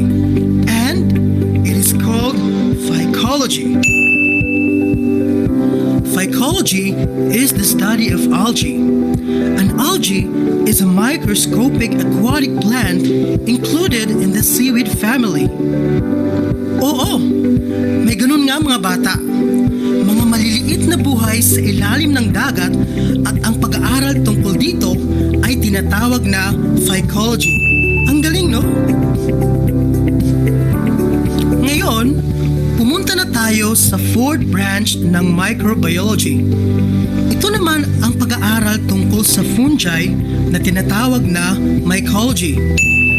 Maniniwala ba kayo na ang yeast na karaniwang ginagamit sa paggawa ng tinapay at molds na makikita sa mga sirang pagkain ay mga pamilyar na halimbawa ng fungi? Oo, mga bata, totoo. Kaya tandaan na ang mycology is the study of microorganisms including yeast and molds. Ang sayang pag-aralan ng microbiology, di ba? Ngayon, nasa huling sangay na tayo nito. Alam kong excited na kayong malaman kung ano ito. Tama ba ako? Okay, hindi ko na patatagalin. Ang fifth branch of microbiology ay protozoology. Ito naman ay study of protozoans. Ang protozoans ay free-living parasites that feed on organic matter. Ang protozoans ay karaniwang nakikita sa tubig dagat. Opo, it is usually seen in salty waters. Minsan, bilog o di kaya oblong ang hugis ng protozoan. Walang kulay ang protozoans. In fact, makikita mo ang internal parts nito kasi para siyang salamin, nakita mo lahat kung ano ang nasa loob nito. Kahit ano kinakain nila para mabuhay. May survival din sa mundo nila. Amazing, di ba?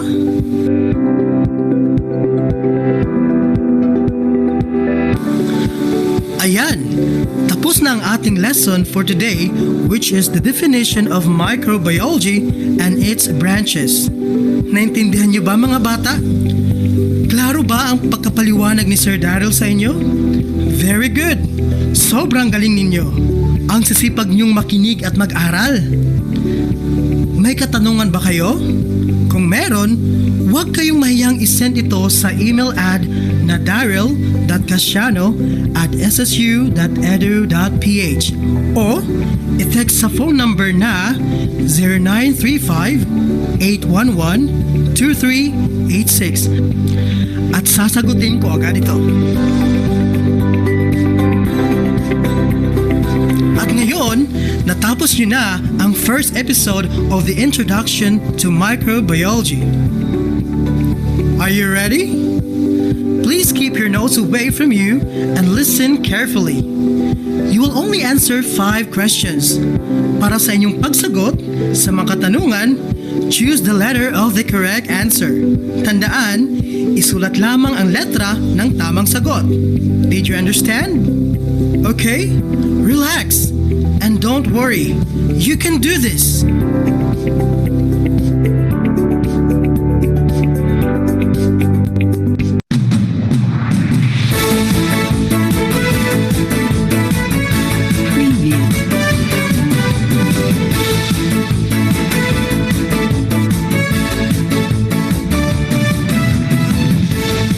First question.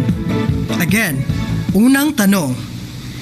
It refers to the study of microorganisms such as bacteria, virus, fungi, algae, and protozoans. I repeat, it refers to the study of microorganisms such as bacteria, virus, fungi, algae, and protozoans. Ito ba ay A. Virology, B. Bacteriology, C. Microbiology, o letter D. Mycology? I repeat, ito ba ay A. Virology, B. Bacteriology, C. Microbiology, o letter D. Mycology?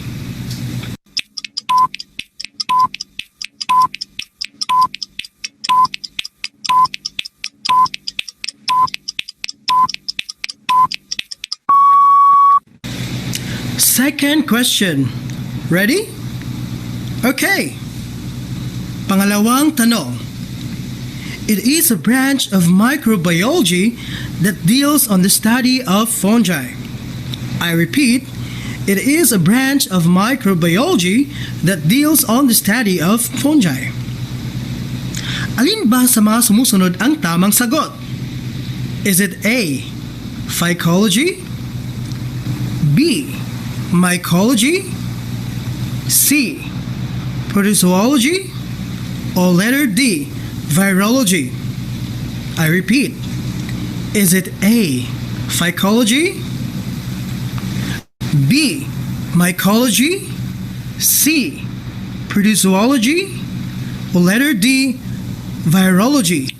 Write the letter of the correct answer.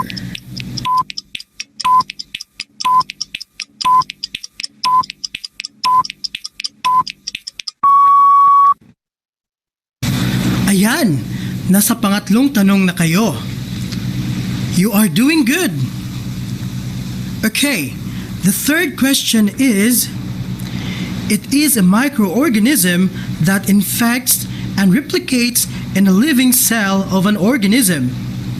I repeat, it is a microorganism that infects and replicates in a living cell of an organism. Sa pangatlong tanong na ito, ano kaya ang tamang sagot? A. Bacteria, B. Fungi, C. Virus, or letter D. Protozoan? I repeat, letter A. Bacteria, letter B. Fungi, C. Virus, or letter D. Protozoans?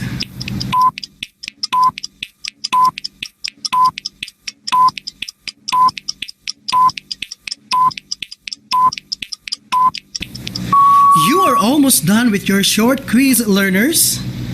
Are you ready for the fourth question? Ang pang-apat na tanong ay, what branch of microbiology that deals on the study of algae? I repeat, what branch of microbiology that deals on the study of algae? Ano kaya ang tamang sagot? Is it letter A, mycology, or letter B, phycology? What about C, virology? Maybe D, protozoology? I repeat, letter A, mycology, B. Phycology, C. Virology, or letter D. Protozoology?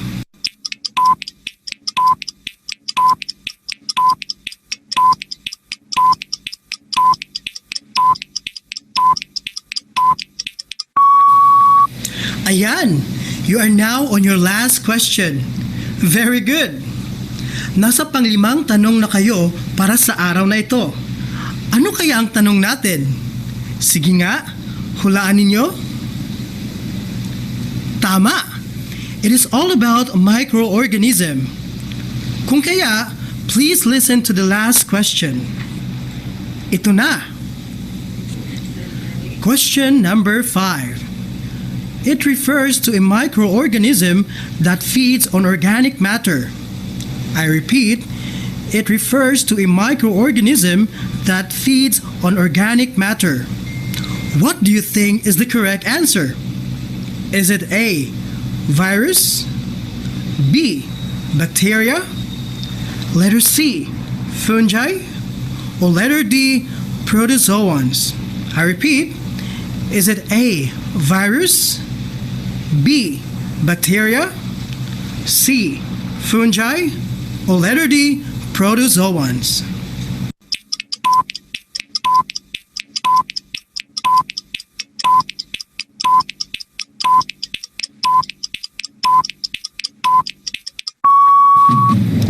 All right, please give yourself a big hand, learners. Congratulations for doing good today and listening to our first episode, an introduction to microbiology. And syempre, sa inyong maiksing pagsusuri. Until the next episode, learners, ako ulit si Sir Daryl, your host, saying, good day, and may you have a fruitful week ahead of you. Bye! Virology. V-I-R-O-L-O-G-Y.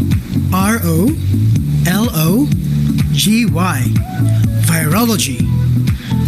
Bacteriology. B-A-C-T-E-R-I-O-L-O-G-Y. Bacteriology. Phycology. P-H-Y-C-O-L-O-G-Y. Phycology. Mycology. M-Y-C-O-L-O-G-Y. Mycology. Protozoology. P-R-O-T-O-Z-O-O-L-O-G-Y. Protozoology.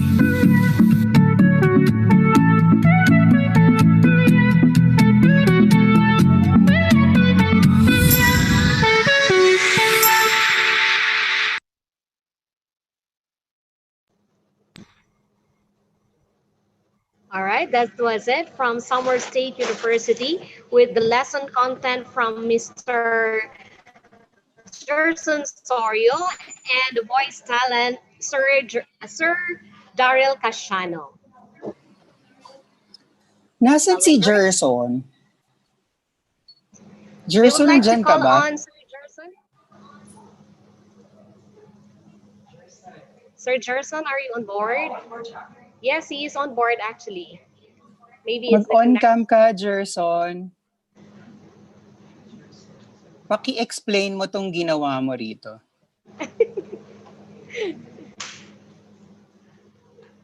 Gerson, hi Gerson. Yes, sir. Oh, saan galing tong ginawa mo na to? Hindi ko marinig. Hello? Hello? Naririnig mo na ako, Hello. Gerson? Yes, sir. Yes, sir. Oo. So ano to? Ano tong ginawa mo na to?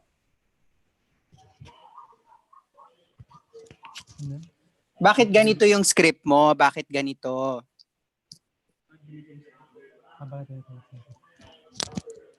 So ginawa namin parang conversational type lang na radio program. So sa tingin mo conversational yung ginawa ninyo? Oo, sir, kasi humihingi naman kami ng nagtatanong naman kami sa mga listeners yung reaction nila. Sure ka? Okay. Yung iba, anong sa tingin nyo dito sa sinulat ni Gerson? Tapos ang narrator si Daryl. Oo, Parang sir. Sige, Gerson, ano yon? Ako po kasi nag-handle ng subject na microbiology. Pero yung narrator namin si Daryl kasi parang hindi bumaga yung boses ko nang nag-record kami. So, voice talent. Okay. Bakit parang masyado mong ginalingan? No, it was really wonderful, Gerson. Grabe.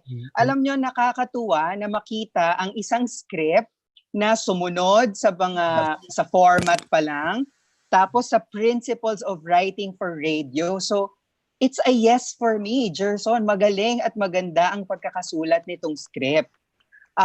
In fact, kagabi, this is the first script that I was able to download from what Aryan sent to me. And I said, wow, grabe, talagang parang natuto sila. So, natuwa ako at na-happy ako, ika nga. No? So, Gerson, nakakatuwa itong isinulat nyo na script. I like how you chunked the information into bits of segments that are easy to chew. No? So nag-focus ka doon sa 5 importanteng konsepto or branches of microbiology. Tapos isa-isa mo siyang in-explain. You use repetition, etc. So, yeah, it's a yes for me. So, natutuwa ako dito sa script na isinulat mo. And if ako ang pipiliin mo na coach, I will surely make sure the voice pala, no? I will surely make sure na matatapos mo ang lahat ng iyong learning packets. Okay? So I hope you choose me. Hindi, biro lang. So just little details. Because your students are third year college students, I'm not sure if it's appropriate to call them mga bata.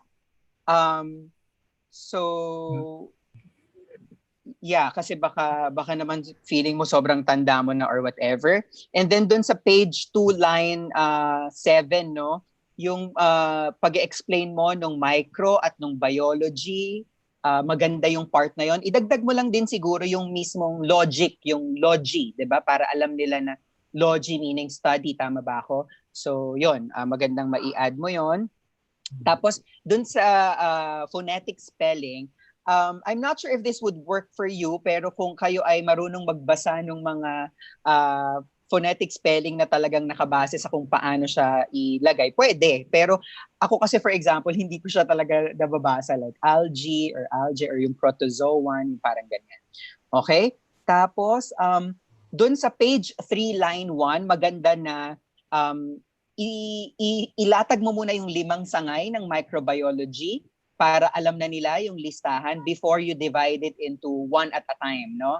So, yun yung part na yon. Tapos, be careful lang in terms of yung technical part ng content. Like, for example, COVID-19 is the disease. The virus is SARS-CoV-2.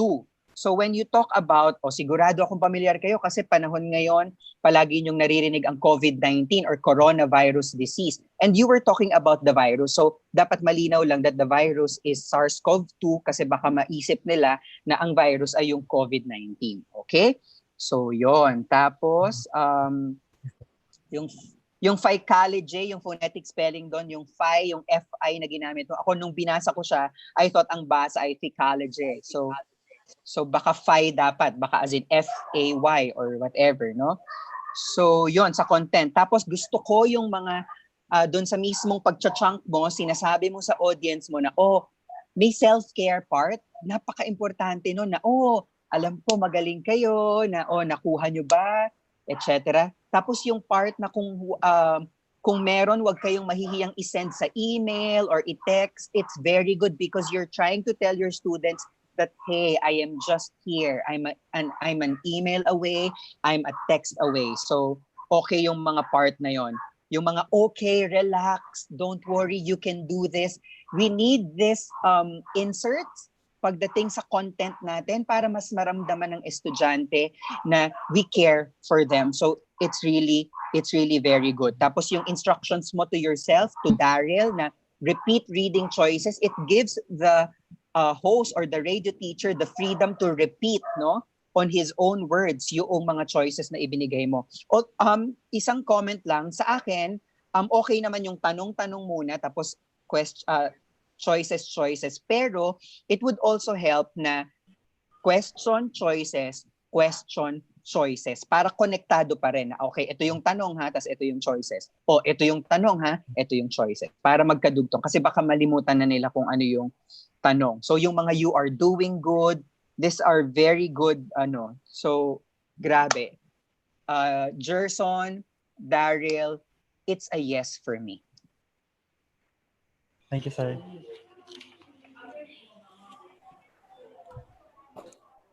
Ako na ba? Ayan. I will try to steal Gerson and Daryl. So overall naman, so on my part sa content, no, kasi Sir Daryl, nandiyan ba si Sir Daryl? Yes, sir. Ayan. Very Yes, sir. Husky ang boses pala ni Sir Daryl, no? Yun talaga yung boses mo, Sir Daryl? Actually, sir, because while recording the script, we were surrounded by beautiful ladies, the 3 beautiful ladies. So it keeps me energized as well. Ganun ba? Okay. In general, no, very... What I mean is that they helped me how to enunciate, how to say the script correctly. So it was great working with the 3 ladies from the SSU main campus, sir. Okay, for Sir Daryl and Sir Gerson, sa tingin niyo po, nakita ko kasi dito, ang intended audience niyo will be third year um, BTV, ano to? Major in Fish Processing. Are they college students, sir? BTVT Ed. So Yes, mga sir. Opo. Um, as as much as I like yung the way they deliver ni Sir Daryl yung lesson, kung third year college na sila, so ano lang mga taon na 17, 18 or 19 years old. I don't know kung tama yung aking Um, siguro it is important for us to know then yung ating intended listeners in terms of how we deliver. Hindi ko alam if Sir Chico or Chad will agree with me, but for me kasi parang it sounds na yung the way that tinreat natin yung radio lesson is for a much sa mga medyo high school na yung datingan ng approach, no, I found na parang sana medyo in one way yung ating presentation will be more mature ng konti, no, na ang dating kasi mga college students na sila. In terms of yung sa overall, sabi ko very engaging naman, very clear yung voice, though medyo husky nga yung dating nung boses for on my end.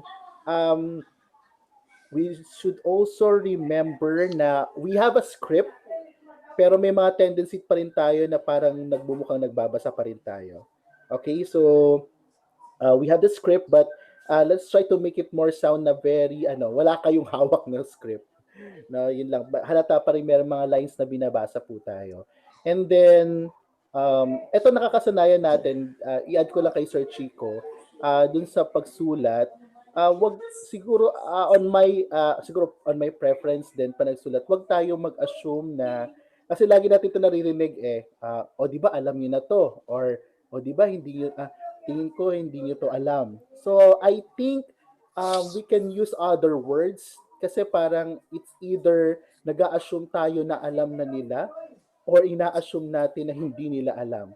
No, it's either or. No, I think we can find other ways na to approach dun sa part na yun na mas ang tawag dito, generic, na hindi naman nabibelittle yung mga listeners o yung ating learners, at the same time hindi naman para tayo nag-a-assume na alam na nila yung lesson. Sa technical si Chad na yan siguro, balikan lang natin dun sa lesson. I just hope that meron kasi kayong key message and objective. Of course, nag-discuss kayo. I appreciate na na-meet niyo yung objective to discuss the definition of microbiology. Pero I just hope na may portion din doon that you discuss. Kasi ang key message niyo will be to appreciate the importance of microbio. Like ang learning kasi dito hindi lang siya dapat nakafocus dun sa alam mo yung definition, di ba? Ano yung appreciation nila dito? Ano yung makukuha nila? Ano yung importance ng pag-aral ng microbiology sa marine environment? Of course, possible na pumasok yan sa ibang lesson, pero sana medyo may pasada doon kung nilagay nyo sa radio script lesson nyo to appreciate the importance of microbiology. So as overall on my part, I would like to steal you guys with Sir Mark Lester. I hope that Sir Chad will pass on this turn. Okay po, Chad? Sa kanila ka na, hindi na ako makikipagagawan. Okay. Favorite na part ko dito yung quiz na part. Yes. Favorite na part ko yung quiz na part. Kasi yun yung sinasabi natin na kailangan meron transition in music. You're quiet when you have to be quiet. Walang background music kung kailangan walang background music. Yung sound effects na ginamit mo, yung pag intro and extra mo, yung stingers na ginamit mo, it's amazing overall. Tapos yung sound effect dun sa parang countdown habang namimili sila ng choices supposedly. Yeah, that was Italian chef kiss. Yeah.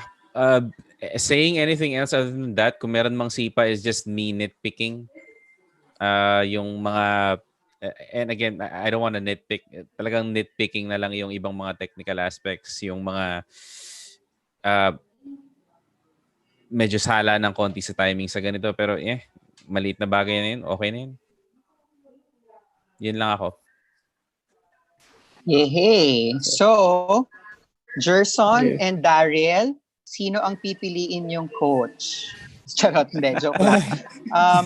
So congratulations sa inyo. I-take note nyo yung mga advice ng ating mga evaluators. You are in a good position already. So sana makita namin kayo sa finals. Alright. Yun lang. Sa finals. Thank you po. Okay, thank you so much to our presenters and to our evaluators. Thank you for your inputs. And for the last but not the least, for the morning session, we are so thankful they joined us with this webinar series. And they are here also to present. We have the Department of Education, Tacloban City Division. Okay, with Ms. Arlen Enciso, Mr. Don Bernard Gapasin, and Ms. Kimberly Zorzoa.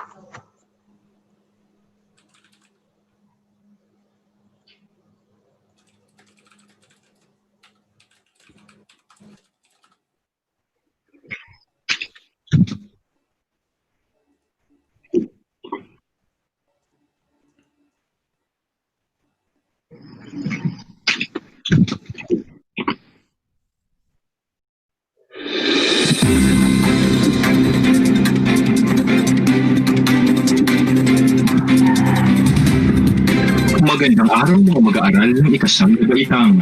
Ito ang inyong paaralang paglipapawid sa Pilipino. Kami ang inyong likod, Don Kapasin.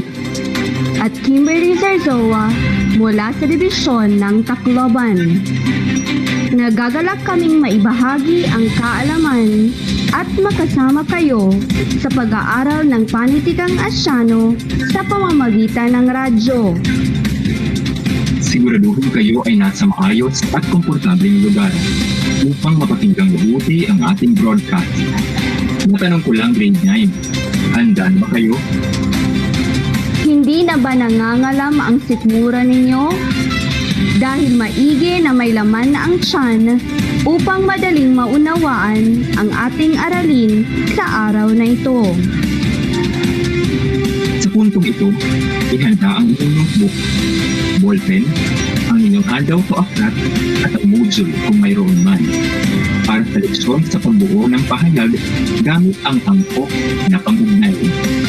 Uulitin ko, ang leksyon natin ngayon ay tungkol sa pagbuo ng pahayag gamit ang angkop na mga pang-ugnay. Ito'y isinulat ni Ginang Arlene Enciso. Bago nating simulan ang aralin ngayon, magbalik tanaw muna tayo sa ating nakaraang leksyon. Sige nga, grade 9, kung inyo pa itong natatandaan. Magaling! Pinag-aralan natin ang tungkol sa sanaysay. Ito ang akdang pampanitikan na naglalahad ng sariling opinyon o ideya hinggil sa isang paksa. Natalakay din natin ang dalawang anyo ng sanaysay. Ito ang formal at di-formal na sanaysay. Nagbabalik ang inyong paboritong programa. Ito ang paaralang panghimpapawid sa Filipino. Kaugnay sa tinalakay nating sanaysay, alam niyo ba na malaking tulong sa pag-oorganisa ng ideya ang mga pang-ugnay? Oo, tama po ang inyong narinig, grade 9. Ang angkop na paggamit ng pang-ugnay ang focus sa aralin natin ngayon. Inaasahan natin na pagkatapos ng leksyong ito ay kaya nyo nang bumuo at gamitin ng wasto ang mga pang-ugnay sa pagpapahayag. Ang ating tatalakayin ay ang angkop na paggamit ng mga pang-ugnay. Upang maging organisado ang inyong paglalahad ng ideya, kailangan nating gamitin ang mga pang-ugnay. Ano nga bang tinatawag na pang-ugnay? Tama. Ang pang-ugnay ay mga salitang nagpapakita ng relasyon ng dalawang unit sa pangungusap. Halimbawa ay ng dalawang salita o ng dalawang parirala o ng dalawang sugnay. Ang pangugnay ay nauuri sa tatlong pangkayarian. Pangkayarian sapagkat ang mga salitang nasa pangugnay ay walang gaanong naibibigay na kahulugan. Ngunit kailangan sa pagbuo ng pangungusap. Isa-isahin natin ang tatlong uri ng pangugnay.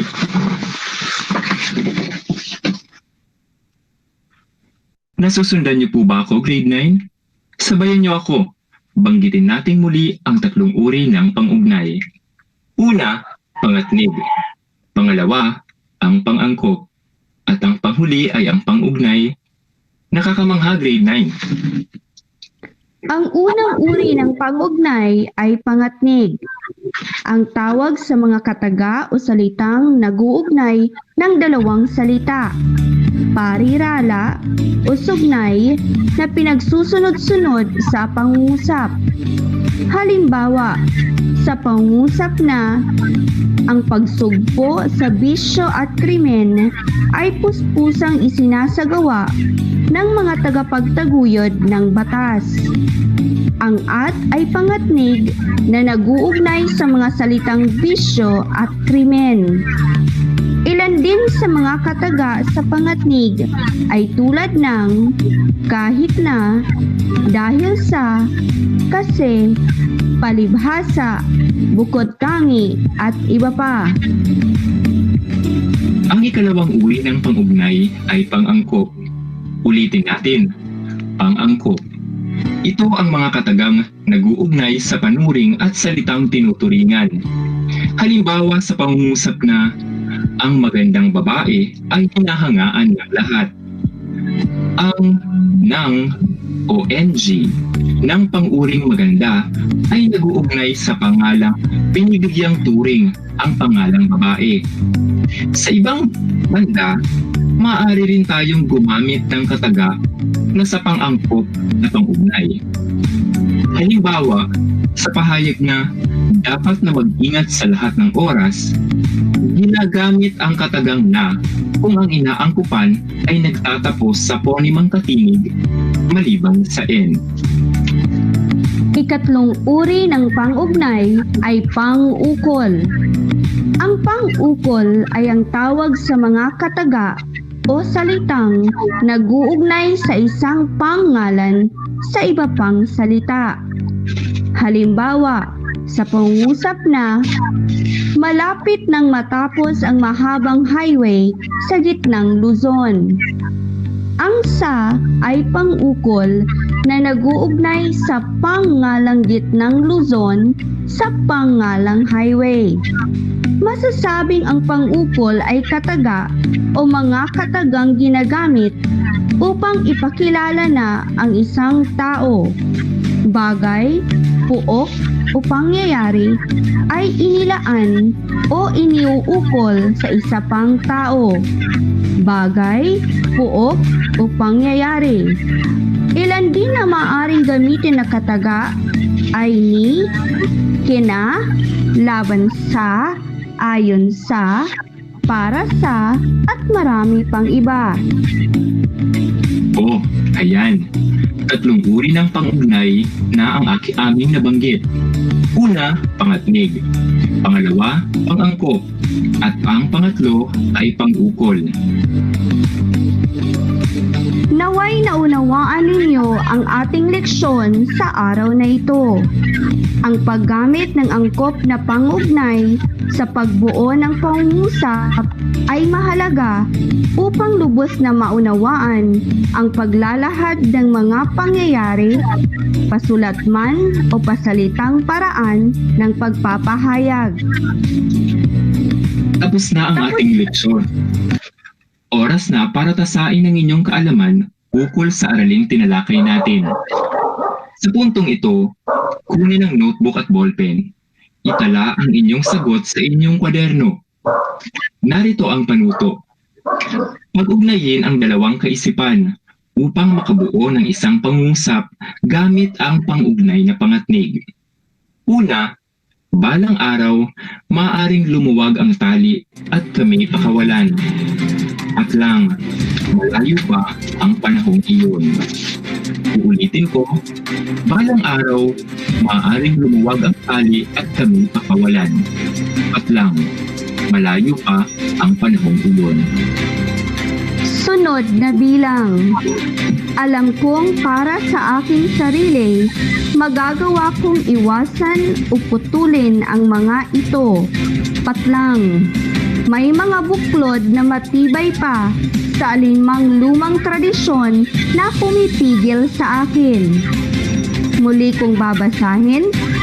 Alam kong para sa aking sarili, magagawa kong iwasan o putulin ang mga ito. Patlang, may mga buklod na matibay pa sa alinmang lumang tradisyon na pumipigil sa akin. Pangatlo, nabuksan ang mga pintong mahigpit na nakasara. Isa ang iba na may pilit at bahagya lamang. Patlang, bumukas pa rin at pinapasok ang mga di inanyayahang panauhin. Nabuksan ang mga pinapasok sa pintong mahigpit na nakasara. Kusa ang iba na may pilit at bahagya lamang. Patlang, bumukas pa rin at pinapasok ang mga hindi inanyayahang panauhin. Pang-apat, wala akong ibig gawin kundi ang ipagkaloob ang sarili sa mga nagtatrabaho at nagsisikap na bagong kababaihan ng Europe. Babasahin ko muli.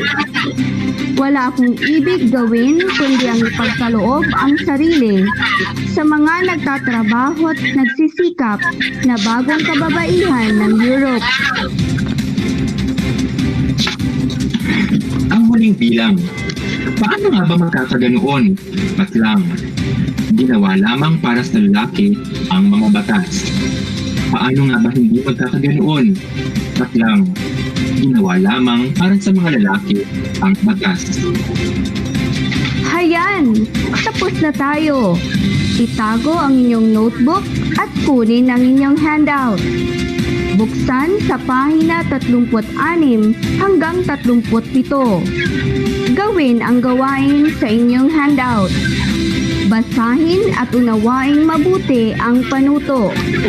Itala ang inyong sagot sa pahina 37. Huwag kalimutang ipasa ang inyong handout at notebook sa itinakdang oras at istasyon malapit sa inyong lugar.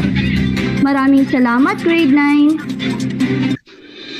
Hanggang sa susunod na ating paglalakbay sa edukasyong dekalidad. Kami ang inyong guro sa Himpapawid, Gloria Patin.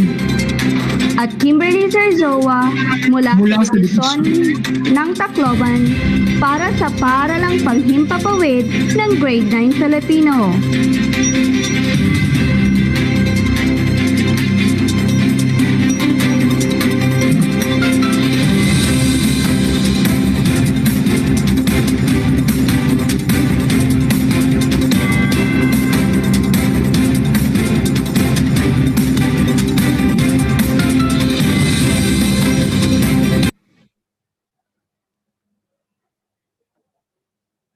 All right, thank you so much. DepEd Tacloban City Division would like to call in Miss Arlene Inciso, Mr. Don Bernard Gapasin, and Miss Kimberly Sorzoa. Please join us.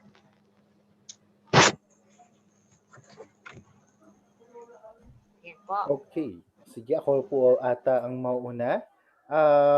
Congratulations po sa ating mga kasamahan from DepEd Tacloban. Alam kong it's very challenging talaga na to write, to record, and deliver our RBIs, no? Hindi tayo, kumbaga, sanay dito sa ganitong klase ng modality, no? In teaching, pero of course, we need to do this because we want to help our learners, no, to continue learning despite of the pandemic. Siguro dun po ako magko-focus sa delivery. Nandiyan po ba si Sir Bernard and Ma'am Kimberly? Pwede po kayo mag-unmute if nandyan po kayo sa ating Zoom meeting. Hello po, good morning po. Yan. Okay po. Ang ating pong mga radio teachers kanina ay si Sir Bernard, tama ba ako? And Ma'am Kimberly? Opo sir. Okay po. Ako lang po yung mag-represent sa Tacloban City Division po. Okay po. I'm part po of the production team. Yes, Sir sir. Raymond, okay po. Siguro po Yes, on my end, okay din yung ganitong klase ng approach na merong tandem, no? Lalaki at babaeng teacher na nag-discuss ng lesson for grade 9. So iba naman siya, hindi lang one teacher yung approach, kundi dalawa yung co-host natin o radio teachers. In terms of the voice, no, ay yung kay Sir Bernard ay sa akin napakaganda at maayos yung kanyang pagbaybay doon sa radio lesson. I actually like his voice, very relaxed and composed po siya. Siguro ako medyo may concern lang kay Ma'am Kimberly na of course malinaw naman po yung delivery niya. Pero kumbaga let us make it more natural in a way na parang we're not mimicking or nanggagaya tayo ng tono kasi nga when we hear broadcasters daw minsan may mga tono yan eh.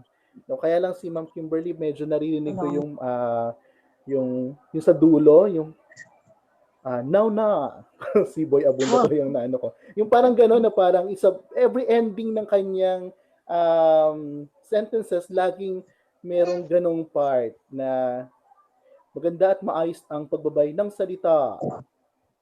Very relaxed and composed. Na naririnig natin yan sa mga reporters, no? But remember our identity as radio broadcaster or radio teachers. Kung paano magturo si Ma'am Kimberly siguro, medyo i-modulate lang, pero hindi dapat yan iba yung kanyang personality kapag nasa radyo. Okay po, yun lang naman po yung aking comment. Para din, maganda rin kay Sir Bernard and Ma'am Kimberly na iwasan yung pagiging monotonous po. Ayan. Kasi minsan, yung halimbawa kapag binagit natin yung salitang tama ba mga bata? Tama. So merong pagkakaiba ng tono, no? Hindi yung parang tama or nasusundan niyo ba ako? So parang medyo tataas ng konti, no? Nasusundan niyo ba ako? Parang meron pong variation.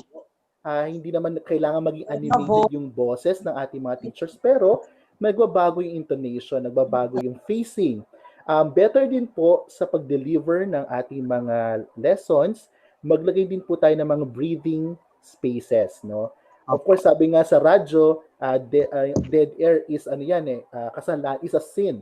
Pero in terms of how we deliver, maglaan tayo ng konting spasyo para makahinga rin po yung radio teachers at makahinga rin po yung ating mga learners because we are not doing this na parang it's a normal radio program but it's actually school on the air. So, tapos dahil gumagamit po tayo ng Filipino, maging maingat din po tayo dun sa tamang pronunciation o yung pagpapantig, no?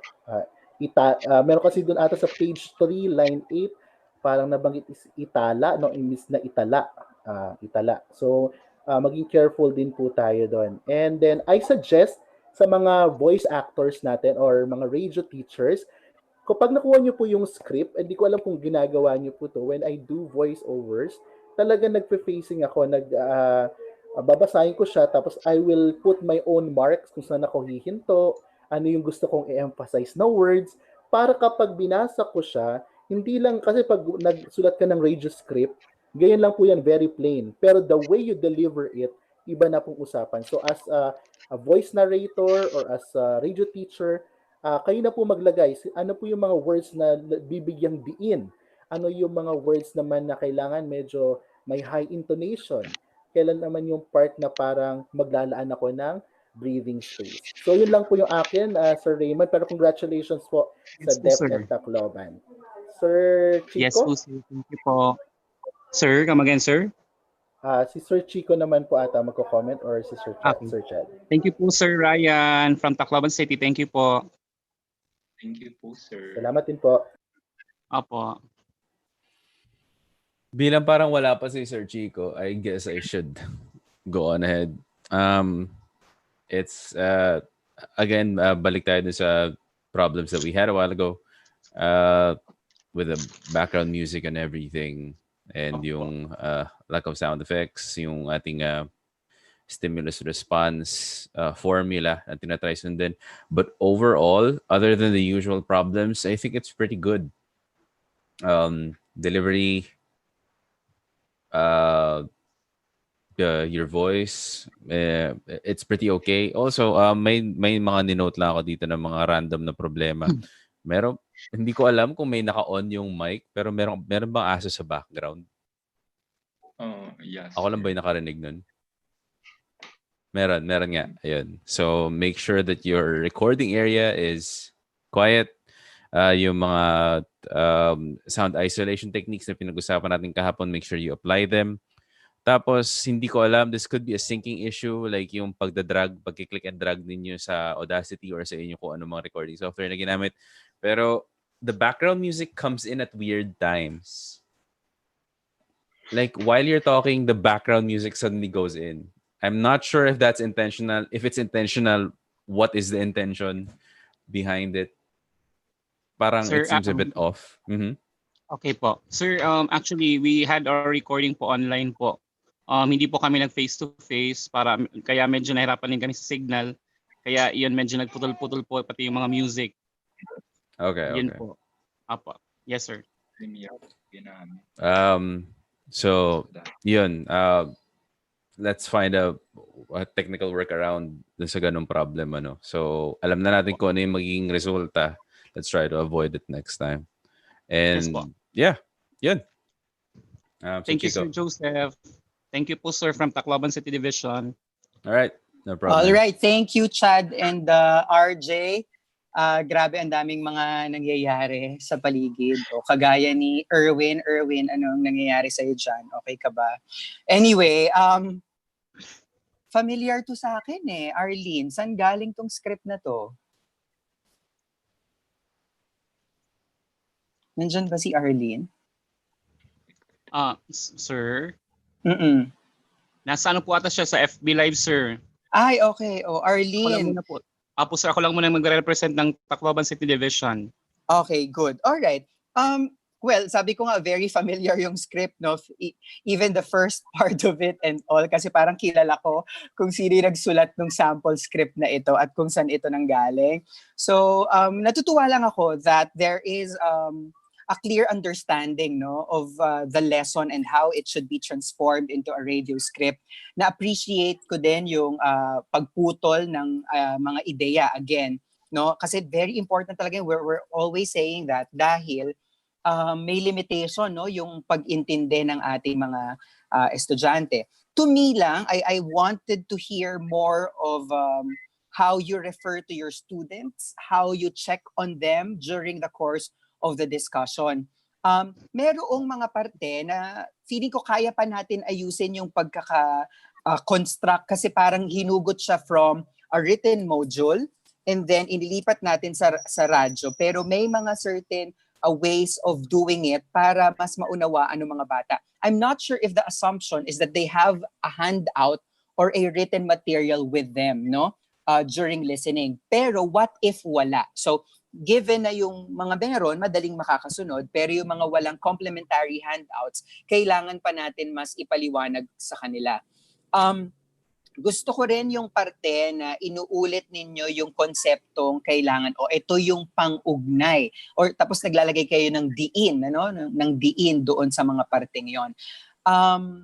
Tama rin yung pagpili ng maigsi lang na leksyon at hindi nagpumilit na magsiksik ng maraming mga bagay na gustong ituro in one episode kasi nga we're very limited. We always have to remember that we understand chunk of information effectively not more than 7 minutes. So kung masyado nang mahaba yung leksyon, hindi na natin maunawaan.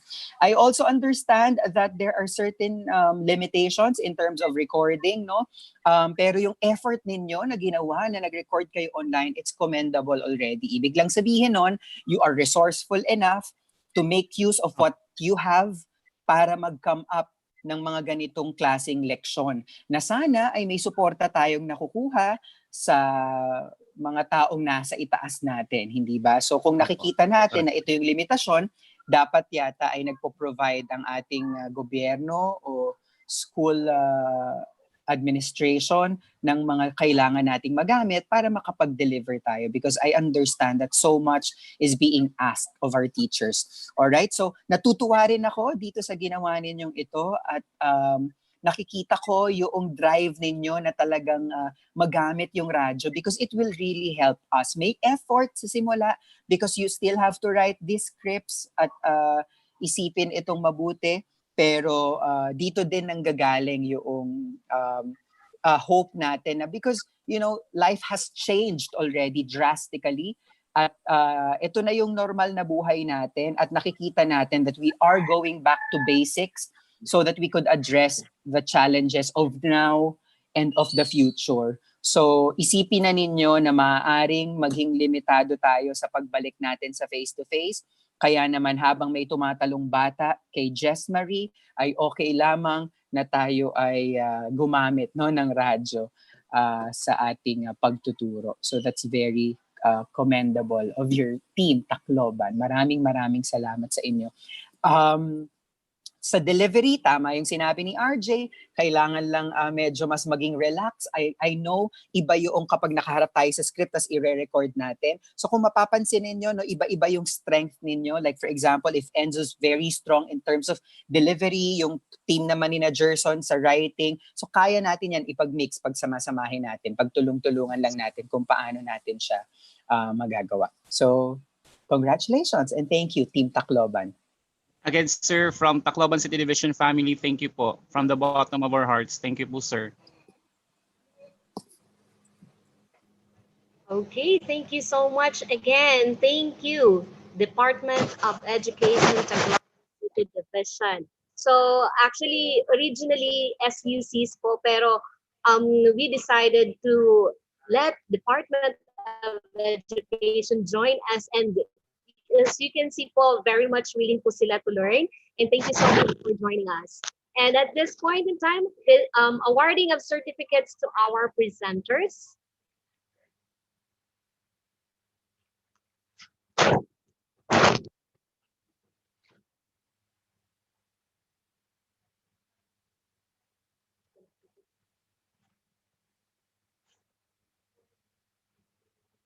Okay, Eastern Visayas Higher Education Institutions, Flexible Learning Management System Consortium.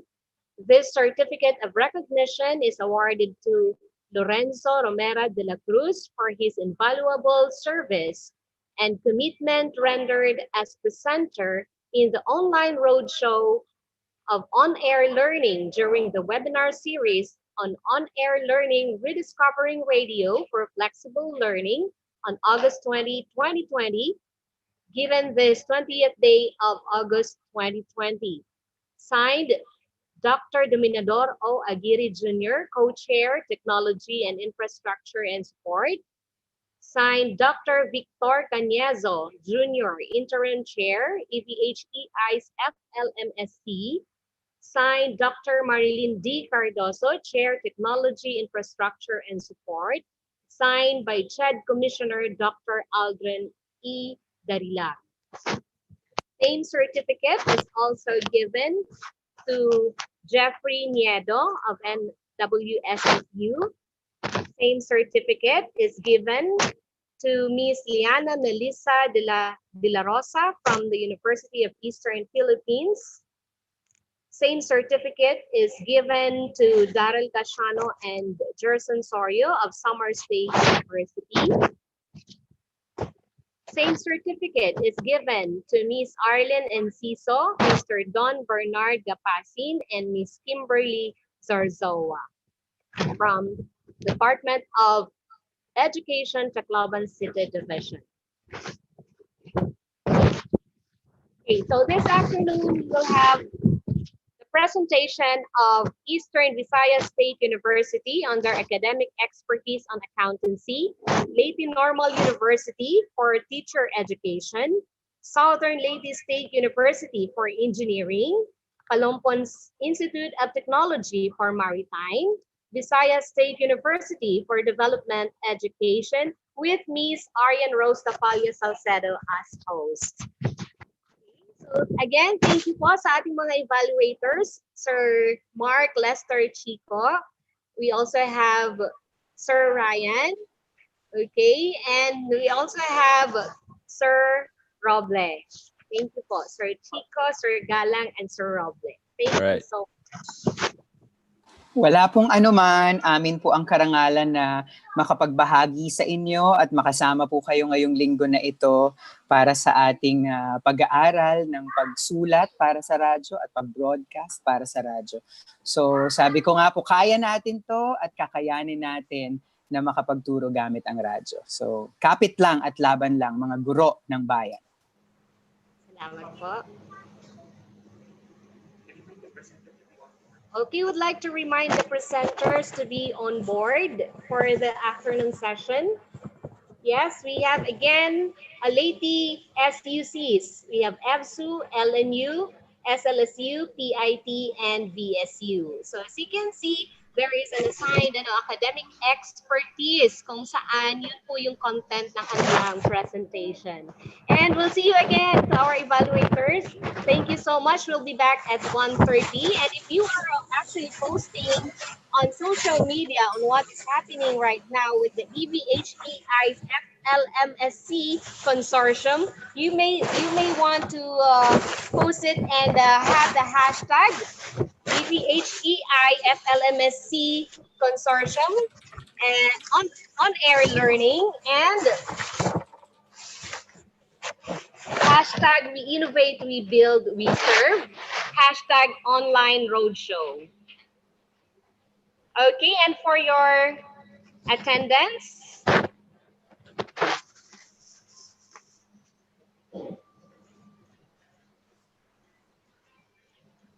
okay, there is the QR code now. You may check on FB and YouTube for the link for easier access. Thank you po, Sir Chico, Sir Roble, and Sir Galang. Thank you so much. See you this afternoon po. Salamat po. Mamimiss ko po kayo mamayang hapon. Baka lang po i-expect nyo na nandito ako. I will be in an event this afternoon. But Sir Lester Ordan will be with you this afternoon. Kasama pa rin po sina Joseph at si Ryan J. Okay, they are requesting actually for a picture taking po. So okay. Behind the on-air learning webinar series. I-check natin kung nandito silang lahat. Participants, please open your camera.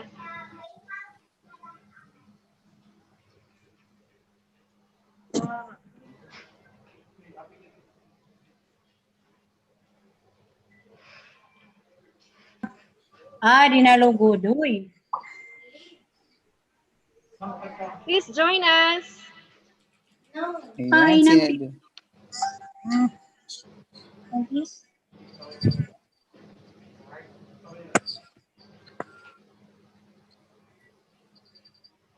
Please open your camera. Wow, ang dami natin. Yeah. You still have 115 participants. Please open your camera. And of course, stay safe.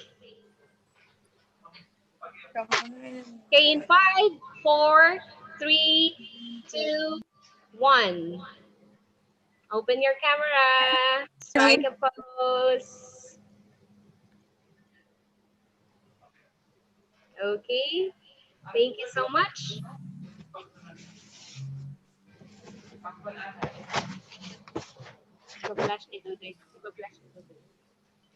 Hi, Pilita.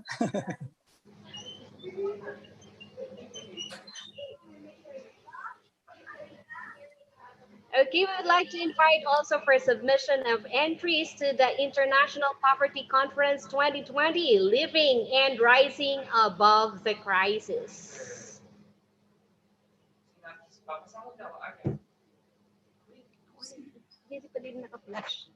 May delay. Okay, synopsis of submission. How to submit? Please submit your synopsis via email and IPOVCon at ssu.edu.ph. The synopsis must be more than 10 lines. Please use synopsis template provided.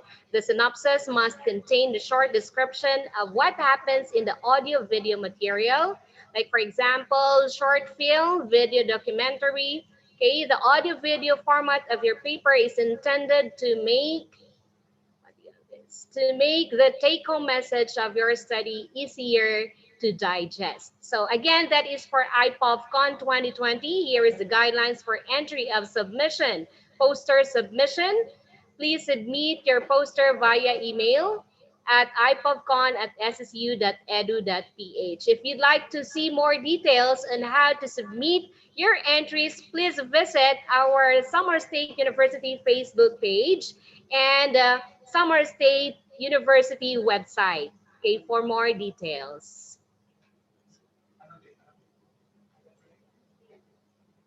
Okay, now let's use annotate to express, okay, our feelings like this. Heart, heart, heart for everyone. Or you may want to doodle. Say your messages.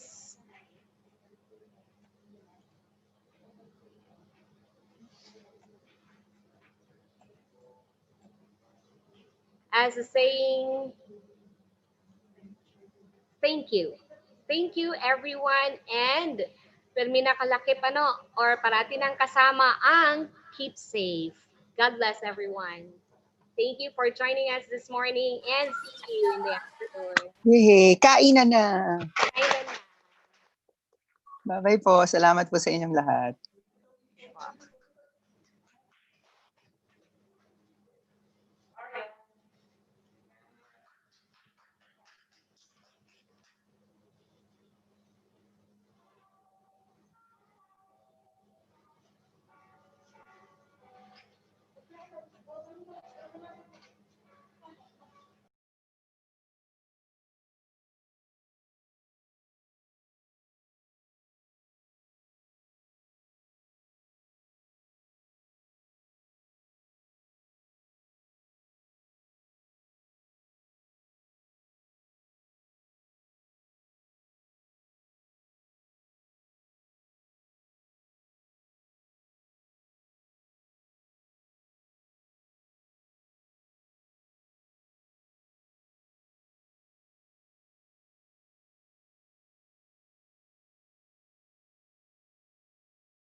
Okay, we still have same link for this afternoon. Zoom, Facebook, and YouTube. Please comment on Facebook and YouTube if you have questions or if you want to send messages to our evaluators. Thank you so much.